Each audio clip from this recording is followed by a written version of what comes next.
ക്രിസ്തുവിനായി, പ്രവർത്തിച്ചാൽ ക്രിസ്തുവിനായി, മരിച്ചാൽ ക്രിസ്തുവിനായി.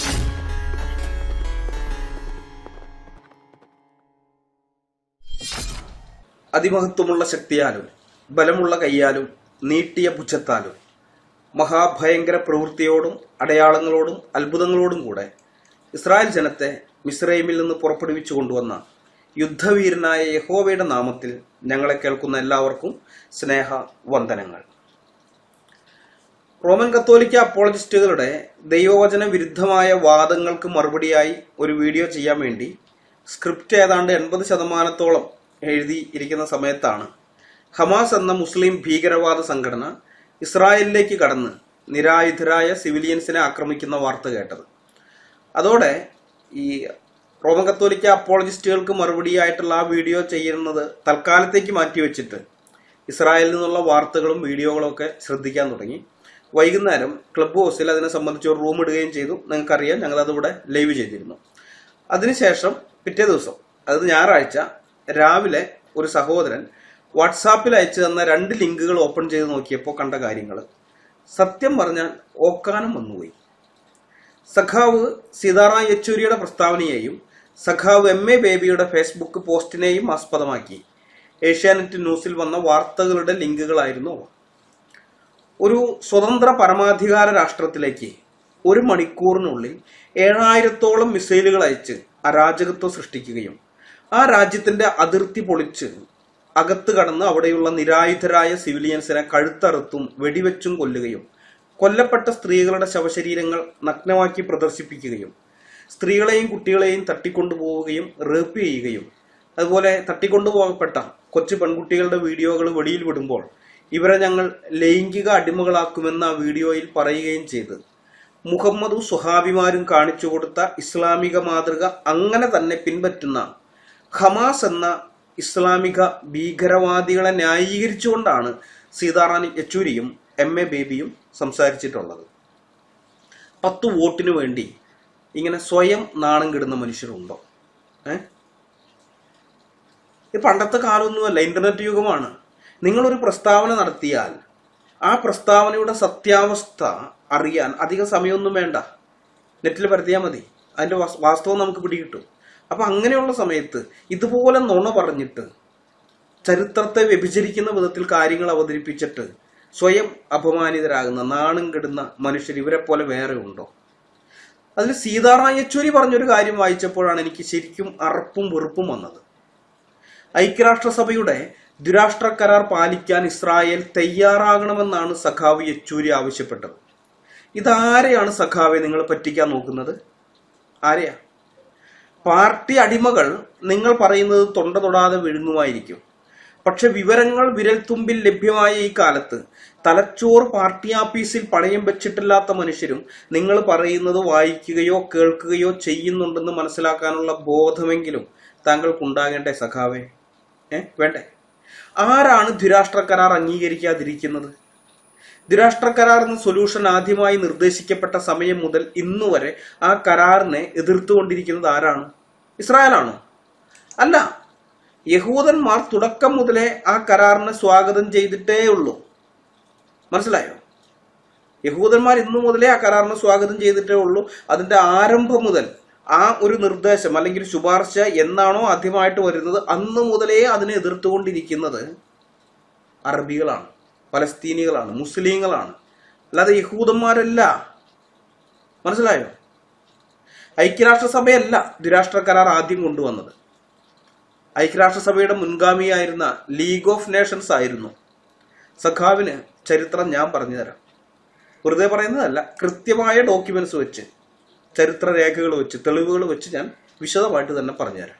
1917 ബാൽഫർ വിളംബരം അനുസരിച്ച് ആ പ്രദേശത്തിനകത്ത് യഹൂദന്മാർക്ക് ഒരു രാജ്യം സ്ഥാപിച്ചു കൊടുക്കണമെന്ന് 1920 സാൻ റിമോ കോൺഫറൻസിൽ വെച്ച് അന്നത്തെ ലോകരാജ്യങ്ങളുടെ സംഘടനയായ ലീഗ് ഓഫ് നേഷൻസിലെ 52 അംഗരാജ്യങ്ങൾ ബ്രിട്ടനോട് ആവശ്യപ്പെടുകയും അതിനുവേണ്ടി ബ്രിട്ടന് മാൻഡേറ്റ് നൽകുകയും ചെയ്തു. സാൻ റിമോ കോൺഫറൻസിന്റെ തീരുമാനത്തെ യഹൂദന്മാർ പൂർണ്ണ മനസ്സോടെ സ്വാഗതം ചെയ്തു. വളരെ സന്തോഷത്തോടുകൂടെ, പൂർണ്ണ മനസ്സോടുകൂടെ തന്നെയാണ് അവരതിനെ സ്വാഗതം ചെയ്തത്. ആ പ്രദേശത്ത്, മൊത്തം വരുന്ന ഭൂപ്രദേശത്തിൽ നിന്ന് യഹൂദിനൊരു ഭൂമി ഉണ്ടാക്കി കൊടുക്കണം, എന്ന് പറയുമ്പോൾ യഹൂദന്മാർ സ്വാഭാവികമായിട്ട് സ്വാഗതം ചെയ്യും. എതിർത്തത് മുസ്ലിം ലോകമാണ്. അങ്ങനെ വിഭജിക്കാൻ പറ്റില്ല, യഹൂദന്മാർക്കായിട്ട് ഭൂമി വിഭജിച്ചു കൊടുക്കാൻ പറ്റില്ല എന്ന് പറഞ്ഞുകൊണ്ട് അതിനെ എതിർത്തത് മുസ്ലിം ലോകമാണ്, അറബ് ലോകമാണ്. അറബ് ലോകം ആ തീരുമാനത്തിനെതിരെ അവരെന്തായെന്ന് വെച്ച് കഴിഞ്ഞാൽ യെരുസലേമിൽ സമ്മേളിച്ചു. യെരുസലേമിൽ കോൺഫറൻസ് കൂടിയിട്ട് ഈ സാൻ റിമോ കോൺഫറൻസിന്റെ തീരുമാനത്തെ എതിർക്കുന്നതായിട്ട് പ്രഖ്യാപിച്ചു. അവരതിനുവേണ്ടി ലഘുലേഖകളൊക്കെ ഇറക്കിയിരുന്നു. ആ ലഘുലേഖയിൽ ഉണ്ടായിരുന്നത് ലോകത്തിലുള്ള ഒരു രാഷ്ട്രവും യഹൂദിന് സ്ഥലം നൽകുന്നില്ല, പിന്നെ ഞങ്ങൾ എന്തിനു നൽകണം, ഇതായിരുന്നു അവർ പുറപ്പെടുവിച്ച ലഘുലേഖയുടെ ചുരുക്കം എന്ന് പറയുന്നത്. തങ്ങളുടെ പിതാക്കന്മാരുടെ ദേശമെന്ന നിലയിൽ പണ്ട് മുതലേ യഹൂദന്മാർ താമസിച്ചിരുന്നതും പിൽക്കാലത്ത് ലോകത്തിന്റെ പല ഭാഗങ്ങളിൽ നിന്ന് കുടിയേറിയതും ഇന്നത്തെ ഇസ്രായേൽ രാജ്യത്തേക്ക് മാത്രമായിരുന്നില്ല. യോർദാൻ നദിയുടെ കിഴക്ക് പണ്ട് ഇസ്രായേലിന്റെ 2.5 ഗോത്രങ്ങൾ താമസിച്ചിരുന്ന പ്രദേശത്തേക്കും അവർ കുടിയേറിയിരുന്നു. കുടിയേറുക എന്ന് പറഞ്ഞാലേ ഇന്ന് യൂറോപ്പിലേക്കും അമേരിക്കയിലേക്കും ഓസ്ട്രേലിയയിലേക്കും കാനഡയിലേക്കും ഒക്കെ അഭയാർത്ഥികൾ എന്നും പറഞ്ഞ് മുസ്ലിങ്ങൾ ചക്കാത്തിന് കുടിയേറുന്നുണ്ടല്ലോ. അതുപോലെ ചക്കാത്തിന് കുടിയേറിയതല്ല സഖാവേ, കാശു കൊടുത്ത അറബികളുടെ കയ്യിൽ നിന്നും മരുഭൂമികൾ വിലക്കി വാങ്ങിയിട്ടാണ് അവർ കുടിയേറിയത്. ജൂയിഷ് നാഷണൽ ഫണ്ടിന്റെ ചരിത്രമൊക്കെ സഖാവൊന്ന് വായിച്ചു നോക്ക്. യഹൂദൻ കാശു കൊടുത്ത് ഭൂമി വാങ്ങിയതിന്റെ ഹിസ്റ്ററി പിടികിട്ടും. ഈ ബ്രിട്ടീഷ് മാൻഡേറ്റ് ഓഫ് പലസ്തീൻ എന്ന് പറഞ്ഞിരുന്ന ഈ പ്രദേശങ്ങൾ, ആ പ്രദേശങ്ങൾ എന്ന് പറയുന്നത് അതിന്റെ വലുപ്പം, അതിന്റെ വിസ്തൃതി എന്ന് പറയുന്നത് 1,20,466 ചതുരശ്ര കിലോമീറ്റർ ഭൂമിയാണ്. 1,20,466 ചതുരശ്ര കിലോമീറ്റർ ഭൂമി. ഇതാണ് ബ്രിട്ടീഷ് മാൻഡേറ്റ് ഓഫ് പലസ്തീനിൽ ഉണ്ടായിരുന്നത്. ജൂയിഷ് നാഷണൽ ഫണ്ടുകാരും അല്ലാത്തവരുമായ യഹൂദന്മാര് ഈ ബ്രിട്ടീഷ് മാൻഡേറ്റ് ഓഫ് പലസ്തീനിൽ ഭൂമികൾ വാങ്ങിക്കൂട്ടുകയും തരിശായി കിടന്നിരുന്ന പ്രദേശങ്ങളിൽ അത്യധ്വാനം ചെയ്ത് അവിടെ തോട്ടങ്ങളും കാടുകളും സ്കൂളുകളും ആതുരാലയങ്ങളും ഒക്കെ നിർമ്മിക്കുകയും ചെയ്തു. ലോകരാജ്യങ്ങള് തങ്ങൾക്ക് നൽകിയ മാൻഡേറ്റ് അനുസരിച്ച് പ്രവർത്തിക്കാൻ ബ്രിട്ടൻ തയ്യാറായില്ല. പകരം അവരെന്താ ചെയ്തെന്നറിയാമോ? മുസ്ലിം ലോകത്തിനെ തൃപ്തിപ്പെടുത്താൻ വേണ്ടി ബ്രിട്ടീഷ് മാൻഡേറ്റ് ഓഫ് പലസ്തീൻ എന്ന് വിവക്ഷിക്കപ്പെടുന്ന 1,20,466 ചതുരശ്ര കിലോമീറ്റർ ഭൂമിയെ 1922 ബ്രിട്ടീഷുകാർ 2ആയിട്ട് വിഭജിച്ചു. ഈ ലോകരാജ്യങ്ങള് ലീഗ് ഓഫ് നേഷൻസ് ബ്രിട്ടന് അധികാരം കൊടുത്ത് മാൻഡേറ്റ് കൊടുത്തത് എന്തിനാണ്? അവിടെ യഹൂദന്മാർക്ക് ഒരു ഭൂമി ഉണ്ടാക്കി കൊടുക്കുക, ഒരു രാജ്യം അല്ലെങ്കിൽ ഒരു ഹോംലാൻഡ്, ബ്രിട്ടന്റെ യഹൂദന്റെ ഒരു ഹോംലാൻഡ് അവിടെ അവർക്ക് ഉണ്ടാക്കി കൊടുക്കുക എന്ന് പറഞ്ഞിട്ടാണ് ബ്രിട്ടൻ ഇതിന്റെ മാൻഡേറ്റ് കൊടുക്കുന്നത്. എന്നാൽ ബ്രിട്ടൻ എന്താണ് ചെയ്തതെന്ന് അറിയാമോ? ബ്രിട്ടൻ ഈ രാജ്യത്തെ 1922 അതിനെ 2ആയിട്ട് വിഭജിച്ചു. യോർദാൻ നദിയുടെ കിഴക്കുള്ള 92,300 ചതുരശ്ര കിലോമീറ്റർ ഭൂമി, 92,300 ചതുരശ്ര കിലോമീറ്റർ ഭൂമി എന്ന് പറയുന്നത് ഈ ബ്രിട്ടീഷ് മാൻഡേറ്റ് ഓഫ് പലസ്തീന്റെ 77% വരുന്ന ഭൂമിയാണ്. അതായത് മൊത്തം പ്രദേശത്തിന്റെ 1/4 ഭാഗത്തിലധികം വരുന്ന ഭൂമി. ആ ഭൂപ്രദേശത്തിനെ ട്രാൻസ് ജോർദാൻ എന്ന പേരിൽ ബ്രിട്ടന്റെ കീഴിലുള്ള ഒരു മുസ്ലിം രാജ്യമായി പ്രഖ്യാപിച്ച് ഷെരീഫ് ഹുസൈനിയുടെ മകൻ അബ്ദുള്ളയെ അതിന്റെ അധികാരിയായി വാഴിക്കുകയും ചെയ്തു. അതോടെ ആ ഭാഗത്തുണ്ടായിരുന്ന, അതായത് ട്രാൻസ് ജോർദാൻ പ്രദേശത്തുണ്ടായിരുന്ന യഹൂദന്മാർക്ക്, അവരും അവിടെ കാശു കൊടുത്തു വാങ്ങിയ തങ്ങളുടെ സ്ഥലങ്ങൾ, നിങ്ങൾ ആ പ്രദേശം അതിന്റെയൊക്കെ പഴയ ഫോട്ടോസ് ഇപ്പൊ നെറ്റിൽ അധികം കാണുന്നില്ല. ഒരു 10 കൊല്ലം മുമ്പൊക്കെ ധാരാളം ഫോട്ടോസുകൾ ഉണ്ടായിരുന്നു. അവിടെ ആ കാലത്തെ ആ പ്രദേശത്തിന്റെ അവസ്ഥ എന്തായിരുന്നുള്ളൂ? വെറും മരുഭൂമിയാണ്. ചില പട്ടണങ്ങളിലൊക്കെ ആളുകൾ ഉണ്ടായിരുന്നു. അത് കഴിഞ്ഞ് പിന്നെ 100 കണക്കിന് കിലോമീറ്ററുകൾ അപ്പുറത്തായിരിക്കും അടുത്തൊരു പട്ടണം, അതിനകത്ത് കുറച്ച് ആൾക്കാർ, അത്രയേ ഉള്ളൂ. അതുപോലെ മരുഭൂമിയായിട്ട് കിടന്ന പ്രദേശങ്ങളാണ്. ഒരു ഇതുമില്ല, വെറുതെ തരിശായിട്ട് കിടക്കുകയാണ്. അങ്ങനെയുള്ള പ്രദേശങ്ങളായിരുന്നു. ഒരു 10 കൊല്ലം മുമ്പ് വരെ ഇത്തരം ഫോട്ടോകൾ ഗൂഗിൾ ഇമേജിൽ ഇഷ്ടം പോലെ കിട്ടുമായിരുന്നു. പക്ഷെ ഈ ഇസ്രായേൽ പ്രശ്നങ്ങളൊക്കെ വരുന്ന സമയത്ത് ഇവന്മാര് ഷേവ് ഗ്യാസ് എന്നും പറഞ്ഞു വരുന്നല്ലോ, ഗ്യാസിനെ ഷേവ് ചെയ്യാൻ വരുന്നത്. അങ്ങനെയൊക്കെ വരാൻ തുടങ്ങിക്കഴിഞ്ഞപ്പോ ഞങ്ങളെപ്പോലുള്ള ആളുകൾ, ഇവിടെ കേരളത്തിൽ മാത്രമല്ല ലോകത്തിന്റെ പല ഭാഗങ്ങളിൽ ഇതിന്റെ ചരിത്ര വസ്തുത അറിയാവുന്ന ആളുകൾ ഇത്തരം ഫോട്ടോകളെല്ലാം വെച്ചുകൊണ്ട് ഇവർക്ക് മറുപടി പറയാൻ തുടങ്ങിയതിന് ശേഷമാണ് ഇത് ഗൂഗിളിൽ നിന്ന് ഇത്തരം ഫോട്ടോകൾ പലതും കാണാതായിരിക്കുന്നത്. ഇപ്പൊ അത്തരം ഫോട്ടോകൾ അധികം കാണുന്നില്ല. അങ്ങനെ ഉണ്ടായിരുന്ന ആ മരുപ്രദേശങ്ങൾ ആ ട്രാൻസ് യോർദാനിലുള്ള അല്ലെങ്കിൽ യോർദാൻ നദിയുടെ കിഴക്കുവശത്ത് 2.5 ഗോത്രങ്ങളുടെ ഭൂമിയായിരുന്നു അത്. അപ്പൊ പിതാക്കന്മാരുടെ ഭൂമി എന്നുള്ള നിലയിൽ അവിടെയും യഹൂദന്മാർ കാശ് കൊടുത്തു സ്ഥലങ്ങൾ വാങ്ങുന്നു. ആ സ്ഥലങ്ങളിൽ അവര് വീടുകൾ പണിതുണ്ടാക്കുന്നു. അതുപോലെ കൃഷിയിടങ്ങൾ, യഹൂദൻ പല ടെക്നോളജി യഹൂദനാ കൊണ്ടുവരുന്നത് കാർഷിക മേഖലയിൽ, ഈ ഡ്രിപ്പ് ഇറിഗേഷനൊക്കെ. കാരണം നമുക്കൊക്കെ ഇവിടെ വെള്ളം സുലഭമാണ്. ആ ഒരു 100 മില്ലി, ഒരു ദിവസത്തേക്ക് 100 മില്ലി വെള്ളം വേണ്ട ചെടിക്ക് നമ്മൾ ഒഴിച്ചു കൊടുക്കുന്നത് ഒരു ബക്കറ്റ് വെള്ളമൊക്കെയാണ്. 20 ലിറ്റർ 25 ലിറ്റർ വെള്ളമൊക്കെ നമ്മൾ ഒഴിച്ചു കൊടുക്കും. നമുക്ക് വെള്ളം പ്രശ്നമൊന്നുമില്ലല്ലോ. അവിടെ അങ്ങനെയല്ല. അവിടെ ഒരു സസ്യത്തിന് 100 മില്ലി വെള്ളം മതിയെങ്കിൽ ആ 100 മില്ലിയേ കൊടുക്കുകയുള്ളൂ. അതിൽ കൂടുതൽ കൊടുക്കില്ല. അനാവശ്യം. അവരെ സംബന്ധിച്ച് അത് അമൂല്യമാണ്, വെള്ളം അമൂല്യമാണ്. അപ്പൊ അതിനുവേണ്ടി ഡ്രിപ്പ് ഇറിഗേഷൻ, പിന്നെ ഇപ്പൊ കൂടുതൽ ഇതിലേക്ക് പോയിരിക്കുകയാണ്, പല ഇതിലേക്ക് മാറി. അപ്പൊ ഇതൊക്കെ അവരാ കണ്ടുപിടിക്കുന്നത്. അതിന്റെ അനന്തരഫലമായിട്ട് അതിന്റെ ഫോട്ടോസൊക്കെ ഉണ്ടായിരുന്നു. ആ മൺകൂജകളൊക്കെ ഉണ്ടാക്കിയിട്ട് അതിന്റെ അകത്ത് മൺകൂജ ഉണ്ടാക്കിയിട്ട് മൺകൂജനെ അവരധികം ചുട്ടെടുക്കുകയില്ല, ഒരു ഹാഫ് വേവിലായിരിക്കും മൺകൂജ എടുക്കുന്നത്. എന്നിട്ട് അതിനെ ഈ 2 ചെടികളുടെ മരുഭൂമിയിൽ ഒരു നടുന്ന 2 ചെടികളുടെ നടുവിലായിട്ട് ഇത് കുഴിച്ചിടും, ഈ കൂജ കുഴിച്ചിടും. കൂജ കുഴിച്ചിട്ട് കഴിഞ്ഞിട്ട് ഇങ്ങനെ കൂജകളുണ്ട് നിറച്ചിങ്ങനെ കുഴിച്ചിട്ട് അതിനകത്ത് വെള്ളം ഒഴിക്കും. വെള്ളം ഒഴിച്ച് അടച്ചു വെക്കും. അടച്ചു വെച്ച് കഴിഞ്ഞാൽ വെള്ളം ആവിയായിട്ട് പോവില്ല. പകരം നമുക്കറിയാം കൂജ കിനിക്കും, കൂജയുടെ പുറത്ത് വെള്ളത്തിന്റെ ഇത് കാണും. നമുക്ക് മൺകൂജയിലൊക്കെ നമ്മൾ കണ്ടിട്ടുള്ളതാണല്ലോ. അപ്പൊ അതുകൊണ്ട് ആ മണലില് ഈ ജലാംശം ഉണ്ടായിരിക്കും, ഈ ചെടിക്ക് വേണ്ടുന്ന വേരിന് വേണ്ടുന്ന വെള്ളം കിട്ടും. അപ്പൊ അങ്ങനെ വരുന്ന സമയത്ത് ആഴ്ചയിൽ 2 പ്രാവശ്യമൊക്കെ നനച്ചാൽ മതി. നനയ്ക്കാന്ന് വെച്ച് കഴിഞ്ഞാൽ മൊത്തം അവിടെ പ്രദേശത്ത് ഇതിന് നനയ്ക്കുകയല്ല, ഇതിനകത്തുകൊണ്ട് വെള്ളം ഒഴിച്ചു വെക്കുകയാണ്. അങ്ങനെയൊക്കെ ചെയ്തിട്ടാണ് അവർ അവിടെ കൃഷിഭൂമിയാക്കി മാറ്റിയെടുക്കുന്നത്. വളരെ അധ്വാനം ചെയ്തിട്ടാണ് മരുഭൂമിയെ ഒരു മലർവാടിയാക്കി മാറ്റിയത്. അപ്പൊ അങ്ങനെ ഉണ്ടാക്കിയെടുത്ത ആ കൃഷിയിടങ്ങൾ അവിടെ തങ്ങളുടെ കുഞ്ഞുങ്ങൾക്ക് പഠിക്കാൻ വേണ്ടി ഉണ്ടാക്കിയ സ്കൂളുകൾ, ആശുപത്രികൾ, അങ്ങനെ അവിടെയുള്ള എല്ലാ വസ്തുവകകളും ഉപേക്ഷിച്ച് ഇതിനൊന്നും അവർക്ക് കാശ് കൊടുത്തില്ല, നഷ്ടപരിഹാരം കൊടുത്തില്ല. ട്രാൻസ്ജോർദാൻ എന്ന് പറയുന്ന ഒരു രാഷ്ട്രം ബ്രിട്ടന്റെ കീഴിലുള്ള ഒരു രാജ്യമായിട്ട് അതിനെ പ്രഖ്യാപിച്ചു കഴിഞ്ഞപ്പോൾ അവിടെയുള്ള യഹൂദന്മാർക്ക് ഇതെല്ലാം ഇട്ടെറിഞ്ഞിട്ട് വെറും കൈയോടുകൂടെ തന്നെ പടിഞ്ഞാറ് വശത്തേക്ക്, അതായത് ജൂയിഷ് പലസ്തീൻ എന്ന് പിന്നീട് അറിയപ്പെടുന്ന, ഇന്ന് ഇസ്രായേൽ എന്ന് അറിയപ്പെടുന്ന ആ ഭൂവിഭാഗത്തേക്ക് അവർക്ക് ഓടിപ്പോരേണ്ടി വന്നു. ഇതൊക്കെ ചരിത്രത്തിലുള്ളതാണ്. ഈ ട്രാൻസ്ജോർദാൻ എന്ന് പറയുന്ന ഒരു രാഷ്ട്രത്തെ ഇവരുണ്ടാക്കിയാണ്. യഥാർത്ഥത്തിൽ ട്രാൻസ്ജോർദാൻ ഉണ്ടാക്കാനല്ല ബ്രിട്ടന് ലോകരാജ്യങ്ങൾ അധികാരം കൊടുത്തത്. അധികാരം കൊടുത്തത് എന്താണ്?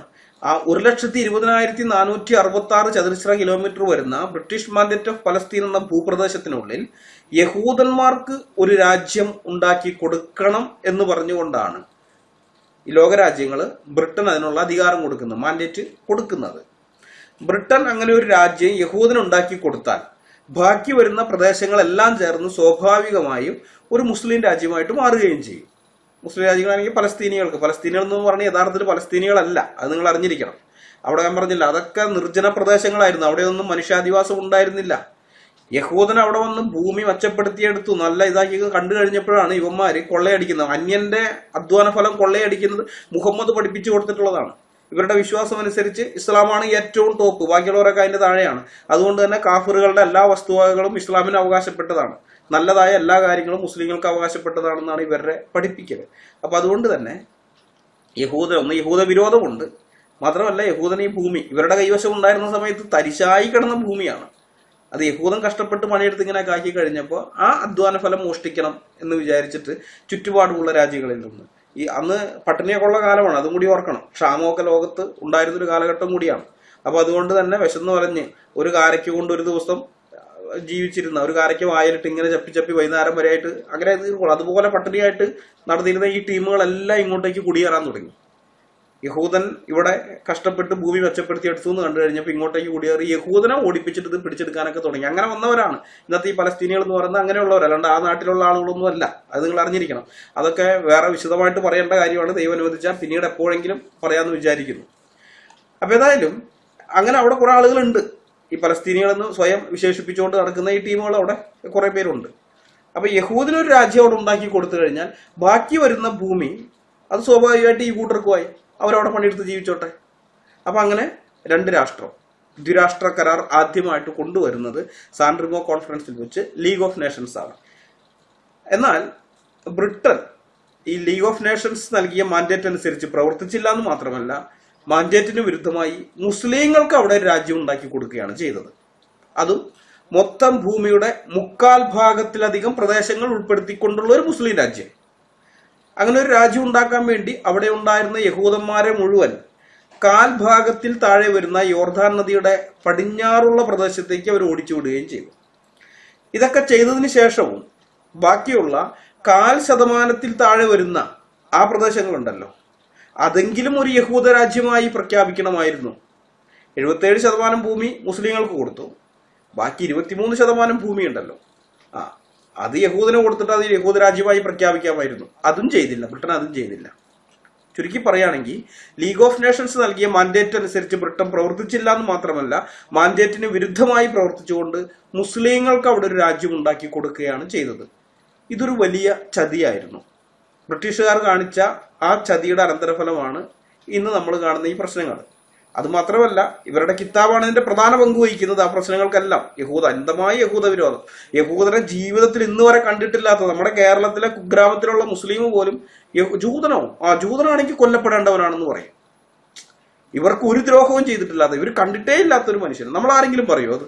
നമുക്ക് പരിചയമില്ലാത്ത ലോകത്ത് എവിടെയോ കിടക്കുന്ന ഏതെങ്കിലും ഒരു ഒരു ജനവിഭാഗത്തെ കുറിച്ച്, ഏതെങ്കിലും ഒരു വംശം, ആ വംശത്തിലുള്ള ഇപ്പൊ ന്യൂസിലാൻഡില് മാവോറികൾ എന്ന് പറയുന്നൊരു വംശം ഞാൻ കണ്ടിട്ടൊന്നുമില്ല.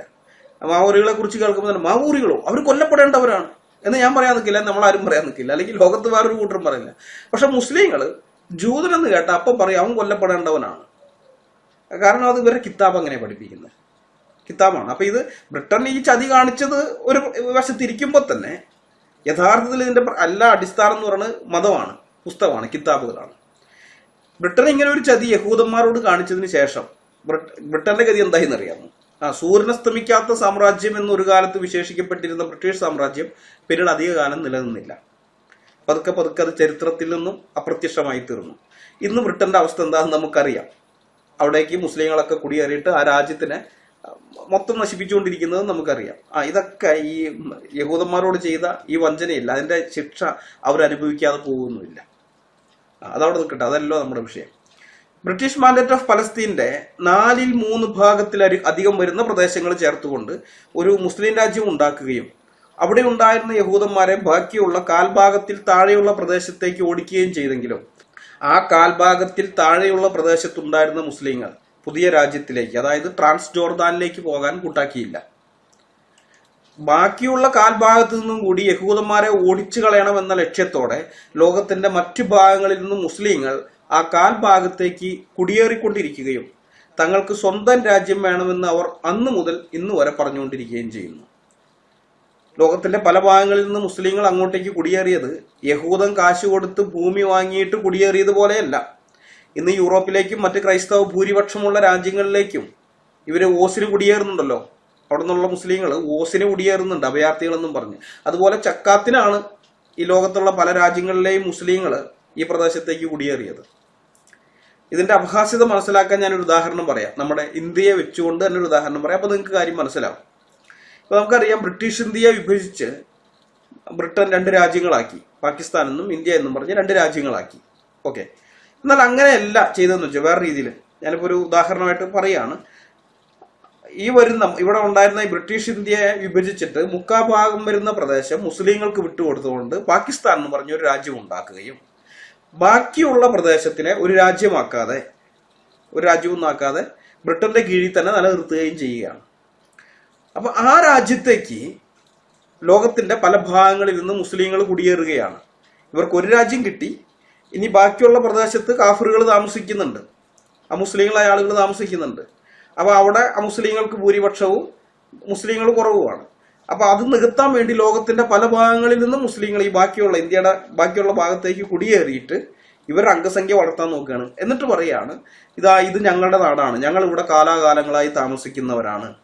ഇവര് പല രാജ്യങ്ങളിൽ നിന്ന് ഇങ്ങോട്ട് വന്നവരാണ്. അത് പറയാതെ ഞങ്ങൾ ഇവിടെ തന്നെ കാലാകാലങ്ങളായി താമസിക്കുന്നവരാണ്, അതുകൊണ്ട് ഇവിടെയുള്ള മുസ്ലിങ്ങളൊക്കെ ഒഴിഞ്ഞു പോകണം, അല്ലെങ്കിൽ ഇതിനെ വീണ്ടും വിഭജിക്കണം. ഒരിക്കൽ വിഭജിച്ചതാണ്, രണ്ടാമതും വിഭജിച്ചിട്ട് ഞങ്ങൾക്കൊരു രാജ്യം ഉണ്ടാക്കി തരണം എന്ന് പറഞ്ഞാൽ എങ്ങനെ ഇരിക്കും? നിങ്ങളൊന്ന് ചിന്തിച്ചു നോക്കുക, എങ്ങനെ ഇരിക്കും? അതാണ് അന്ന് ജൂയിഷ് പലസ്തീനിൽ നടന്നത്. മനസ്സിലായോ? മൊത്തം വരുന്ന 1,20,466 ചതുരശ്ര കിലോമീറ്റർ ഭൂമിയിലെ 3/4 ഭാഗത്തിലധികം 77% ഭൂമി അത് വിഭജിച്ചിട്ട് ഒരു രാജ്യം ഉണ്ടാക്കി കൊടുത്തിട്ട് അങ്ങോട്ടേക്ക് പോവുകയല്ല. അവിടെ ഉണ്ടായിരുന്ന കുറെ യഹൂദന്മാർ ഇങ്ങോട്ട് ഓടി വന്നതോടെ തന്നെ അവിടെ ഉണ്ടായിരുന്ന കുറെ മുസ്ലിങ്ങളും വരുന്നുണ്ട് ഇങ്ങോട്ട്.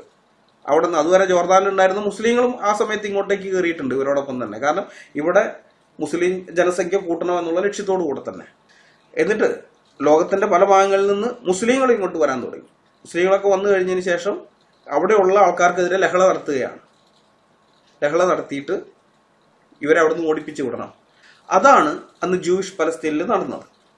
ഇതിനുശേഷം ഈ പ്രദേശം വിഭജിക്കാൻ പറഞ്ഞുകൊണ്ടുള്ള ഒരു ശുപാർശ വരുന്നത് 1937 പീൽ കമ്മീഷൻ പാർട്ടീഷൻ പ്ലാനാണ്. പീൽ കമ്മീഷൻ അഥവാ ഔദ്യോഗികമായി പലസ്തീൻ റോയൽ കമ്മീഷൻ എന്നറിയപ്പെടുന്നത് ഇന്നത്തെ ഇസ്രായേൽ പലസ്തീൻ പ്രദേശങ്ങളിൽ തെളിവെടുപ്പ് നടത്തിയ ഒരു ബ്രിട്ടീഷ് റോയൽ കമ്മീഷൻ ആയിരുന്നു. ഈ കമ്മീഷന് നേതൃത്വം കൊടുത്തിരുന്നത് Lord Earl William Robert Wellesley peel. എന്ന് പറഞ്ഞ ആളായിരുന്നു. 1936 ഏപ്രിൽ മുതൽ ഒക്ടോബർ വരെ നീണ്ടുനിന്ന അറബ് ജനറൽ സ്ട്രൈക്കിനെ തുടർന്ന് ഈ പ്രദേശത്തുണ്ടായ അശാന്തിയുടെ കാരണങ്ങൾ അന്വേഷിക്കുവാൻ 1936 ബ്രിട്ടൻ നിയമിച്ചതാണ് ഈ കമ്മീഷനെ. പ്രശ്നങ്ങളെക്കുറിച്ച് പഠിച്ച ഈ കമ്മീഷൻ ശുപാർശ ചെയ്തത് യോർദാൻ നദിയുടെ പടിഞ്ഞാറ് ഭാഗത്തുള്ള ഭൂമി, അതായത് 28,166 ചതുരശ്ര കിലോമീറ്റർ ഉള്ള ഭൂമി എന്ന് വെച്ചാൽ 1,20,466 ചതുരശ്ര കിലോമീറ്റർ ഭൂമിയിൽ നിന്ന് ഇവർക്ക് കൊടുത്ത ട്രാൻസ് ജോർദാൻ എന്ന് പറഞ്ഞ ഒരു രാജ്യമാക്കിയിട്ട് അവർക്ക് അങ്ങ് കൊടുത്തതിന് ശേഷം അവശേഷിച്ച ഭൂമി ഉണ്ടല്ലോ 28,166 ചതുരശ്ര കിലോമീറ്റർ ഉള്ള ഭൂമി, ആ ഭൂമിയെ മുഴുവൻ ഉൾപ്പെടുത്തിക്കൊണ്ടുള്ള ഒരു യഹൂദ രാഷ്ട്രം എന്ന ആശയം അസാധുവാക്കണമെന്നായിരുന്നു. അങ്ങനെ ഒരു ചിന്താഗതി ആ സമയത്ത് ഉണ്ടായിരുന്നു, വാദമുണ്ടായിരുന്നു. കാരണം അവർക്ക് ഇത്ര 3/4 ഭാഗത്തിലധികം ഭൂമി കൊടുത്തോണ്ട് ഒരു രാജ്യം അവർക്ക് ഉണ്ടാക്കിയത് കൊണ്ട് ബാക്കിയുള്ള ഭൂമി യഹൂദിന് കൊടുത്ത് ഒരു യഹൂദ രാഷ്ട്രമാക്കി അതിനെ മാറ്റണം എന്നുള്ള ഒരു വാദം ഉണ്ടായിരുന്നു. അപ്പൊ ആ വാദം നോക്കണ്ട, അത് അസാധുവാക്കണം. പകരം അവിടെയുള്ള യഹൂദന്മാർക്കും അറബികൾക്കുമായിട്ട് പ്രത്യേക സ്റ്റേറ്റുകൾ അനുവദിക്കുക എന്നതായിരുന്നു ഇവരുടെ നിർദ്ദേശം. അത് 3ആയിട്ട് വിഭജിക്കും. യെരുശലേമൊക്കെ ഉൾപ്പെടുന്ന പ്രദേശം അത് ഇവരുടെ കീഴിലിരിക്കും, ബ്രിട്ടന്റെ കീഴില്. ബാക്കിയുള്ളത് മൊത്തം ബ്രിട്ടന്റെ കീഴിൽ തന്നെയാണ്. 2 സ്റ്റേറ്റുകളാക്കി മാറ്റുന്നു. ഒരു സ്റ്റേറ്റ് അറബികൾക്കും അല്ലെങ്കിൽ പലസ്തീനികൾ എന്ന് പറയുന്നവർക്കും, മറ്റേ സ്റ്റേറ്റ് ഈ യഹൂദന്മാർക്കും. ഈ മാപ്പ് കണ്ടാൽ നിങ്ങൾക്ക് മനസ്സിലാകും യഹൂദന്മാരോട് എത്ര അന്യായമാണ് പീൽ കമ്മീഷൻ ചെയ്തിരിക്കുന്നതെന്ന്. 1,20,466 ചതുരശ്ര കിലോമീറ്റർ വിസ്തൃതിയുള്ള ബ്രിട്ടീഷ് മാൻഡേറ്റ് ഓഫ് പലസ്തീനെ വിഭജിച്ച് 77% ഭൂമി മുസ്ലിങ്ങൾക്ക് വിട്ടുകൊടുത്തിട്ട് ബാക്കിയുള്ള ഭൂമിയെ വീണ്ടും വിഭജിച്ച് 2 സ്റ്റേറ്റുകളാക്കാൻ ശുപാർശ ചെയ്യുമ്പോൾ നമ്മൾ എന്താ ചിന്തിക്കുക? നമ്മൾ ചിന്തിക്കുന്ന അതിന്റെ പകുതിയെങ്കിലും യഹൂദന് കിട്ടും. മൊത്തം ഭൂമിയുടെ 3/4% ഇവർ കൊണ്ടുപോയി. ഇനി ബാക്കിയുള്ള 1/4% താഴെയുള്ള ഭൂമി 2ആയിട്ട് വിഭജിക്കുകയാണെങ്കിൽ പകുതിയെങ്കിലും യഹൂദന് കിട്ടും എന്ന് നമ്മൾ ചിന്തിക്കും. പക്ഷേ അങ്ങനെ രണ്ടാമതിനെ വിഭജിക്കാൻ പറയുമ്പോഴും അതിന്റെയും 3/4 ഭാഗത്തിലധികം ഭൂമി മുസ്ലിങ്ങൾക്കാണ് നീക്കി വെച്ചിരിക്കുന്നത്. അത് മാത്രമല്ല, യഹൂദന്റെ ഹൃദയസ്പന്ദനമായ ജെറുസലേം ഈ വിഭജന പദ്ധതി അനുസരിച്ച് യഹൂദന്റെ സ്റ്റേറ്റിൽ ഉൾപ്പെടുന്നുമില്ല. യഹൂദന് അതും കിട്ടുന്നില്ല. ഈ വിഭജന പദ്ധതി എതിർത്തത് ആരാണെന്നറിയാമോ? യെച്ചൂരി സഖാവെ. യഹൂദന്മാരല്ല എതിർത്തത്, അറബികൾ തന്നെയാണ്. അറബികൾ എതിർത്തു. വിഭജിക്കാൻ പറ്റില്ല, ദ്വിരാഷ്ട്ര കരാർ പറ്റില്ല, 2ആയിട്ട് വിഭജിക്കാൻ പറ്റില്ല എന്ന് പറഞ്ഞു. വാസ്തവത്തിൽ ഇത് ദ്വിരാഷ്ട്ര കരാറല്ല, ത്രിരാഷ്ട്ര കരാറാണ്. കാരണം മൊത്തം ഭൂമിയിൽ ഓൾറെഡി ഇപ്പോൾ ഒരു രാജ്യമുണ്ട്, ട്രാൻസ് ജോർദാൻ എന്ന് പറഞ്ഞിട്ട് ഒരു രാജ്യം. അതിന് സ്വതന്ത്ര പരമാധികാര രാജ്യമല്ല, ബ്രിട്ടന്റെ കീഴിലുള്ള ഒരു രാജ്യമായിട്ട് അത് അവിടെ ഉണ്ട്. പിന്നെയുള്ള ഭൂമി ഇതിനെ വീണ്ടും 2ആക്കും. അപ്പൊ മൊത്തം 3ആയി. അപ്പൊ ത്രിരാഷ്ട്ര കരാർ എന്നാണ് ഇതിനെ പറയേണ്ടത് യഥാർത്ഥത്തിൽ. ഏതായാലും അത് വിട്, നമ്മൾ ദ്വിരാഷ്ട്രം എന്ന് തന്നെ പറയാം. അപ്പൊ ദ്വിരാഷ്ട്ര കരാർ ഇതിനെ എതിർത്തത് യഹൂദന്മാരല്ല, അറബികളാണ്, പലസ്തീനികളാണ്. 1937 അറബി നേതാക്കൾ സിറിയയിൽ ഒരുമിച്ച് കൂടിയിട്ട് യഹൂദ രാഷ്ട്രമല്ല, ഒരു യഹൂദ സ്റ്റേറ്റ് പോലും പലസ്തീനിൽ സ്ഥാപിക്കാൻ അനുവദിക്കുകയില്ലെന്ന് അവർ അസന്നിഗ്ധമായി പ്രഖ്യാപിക്കുകയാണ് ഉണ്ടായത്. അങ്ങനെ അതിനെ അവർ എതിർത്തു. അതിനുശേഷം ഈ ഭൂമി വിഭജിക്കണമെന്ന് ശുപാർശ ചെയ്തത് പലസ്തീൻ പാർട്ടീഷൻ കമ്മീഷൻ അഥവാ വുഡ്ഹെഡ് കമ്മീഷനാണ്. സർ ജോൺ വുഡ്ഹെഡ് ചെയർമാനായുള്ള കമ്മീഷനായിരുന്നു അത്. ആ കമ്മീഷനും ഈ പ്രദേശം വീണ്ടും വിഭജിക്കണമെന്ന ശുപാർശയാണ് മുന്നോട്ട് വെച്ചത്. 3-4 പ്ലാൻ അവർ മുന്നോട്ട് വെച്ചിരുന്നു അതിനുവേണ്ടി, എങ്ങനെയൊക്കെയാണ് വിഭജിക്കേണ്ടതെന്ന്. Plan A, plan B, plan C, plan D എന്ന് പറഞ്ഞിട്ട് 4 എണ്ണം ഉണ്ട്. ഇതിന്റെ മാപ്പിൽ നിങ്ങൾ 3 എണ്ണേ കാണുന്നുള്ളൂ, 4 എണ്ണം ഉണ്ട്. അപ്പൊ ഈ പ്ലാനുകളൊക്കെ നിങ്ങൾ പരിശോധിച്ചാൽ കാണുന്നൊരു സംഗതിയുണ്ട്. ഓരോ പ്ലാനിലും യഹൂദന് കൊടുക്കേണ്ട ഭൂമിയാണ് കുറഞ്ഞു വരുന്നത്. മുസ്ലിങ്ങൾക്കായി നീക്കി വെച്ചിട്ടുള്ള 3/4 ഭാഗത്തിലധികം വരുന്ന ഭൂമി എല്ലാ പ്ലാനുകളിലും അങ്ങനെ തന്നെ നിലനിർത്തിയിട്ടുണ്ട്. മുസ്ലിങ്ങൾക്ക് കൊടുക്കേണ്ടുന്ന ഭൂമിയിൽ ഒരു കുറവും വരുത്തിയിട്ടില്ല. എന്നാൽ യഹൂദ സ്റ്റേറ്റ് ഉണ്ടാക്കാനുള്ള ഭൂമിയുടെ അളവിൽ ഓരോ പ്ലാനിലും വ്യത്യാസങ്ങൾ വരുന്നുണ്ട്. ഈ പാർട്ടീഷൻ പ്ലാനിനെയും ആരാണ് എതിർത്തതെന്ന് അറിയാമോ സഖാവേ? വേറെ ആരുമല്ല, അറബികൾ തന്നെയാണ്. മനസ്സിലായോ? മുസ്ലിങ്ങളാണ്, പലസ്തീനികളാണ് അതിനെ എതിർത്തത്, അല്ലാതെ യഹൂദന്മാരല്ല. അതിനുശേഷം ഈ പ്രദേശം വിഭജിക്കണം എന്ന് ശുപാർശ ചെയ്തത് ആംഗ്ലോ അമേരിക്കൻ കമ്മിറ്റി ഓഫ് എൻക്വയറിയാണ്. 1945 നവംബർ 13 അന്നത്തെ ബ്രിട്ടീഷ് പ്രധാനമന്ത്രിയായിരുന്ന ക്ലെമന്റ് ആറ്റ്ലിയുടെ വിദേശകാര്യമന്ത്രി Ernest Bevin Anglo American commission രൂപീകരിക്കുന്നതായിട്ട് പ്രഖ്യാപിക്കുകയാണ്. ഇത് അറബികളുടെ എതിർപ്പിനെ ഭയന്നിട്ടാണ്.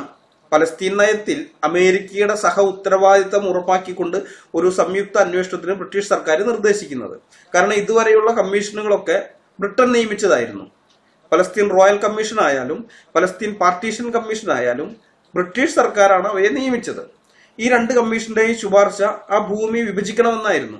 അറബികള് വിഭജനത്തെ ശക്തിയുക്തം എതിർക്കുന്നത് കൊണ്ട് ഈ കമ്മീഷൻ റിപ്പോർട്ടുകൾക്കെതിരെയുള്ള അറബികളുടെ പ്രതിഷേധം ഫലത്തില് ബ്രിട്ടീഷ് സർക്കാരിന് നേരെയാണ് പ്രകടിപ്പിച്ചത്.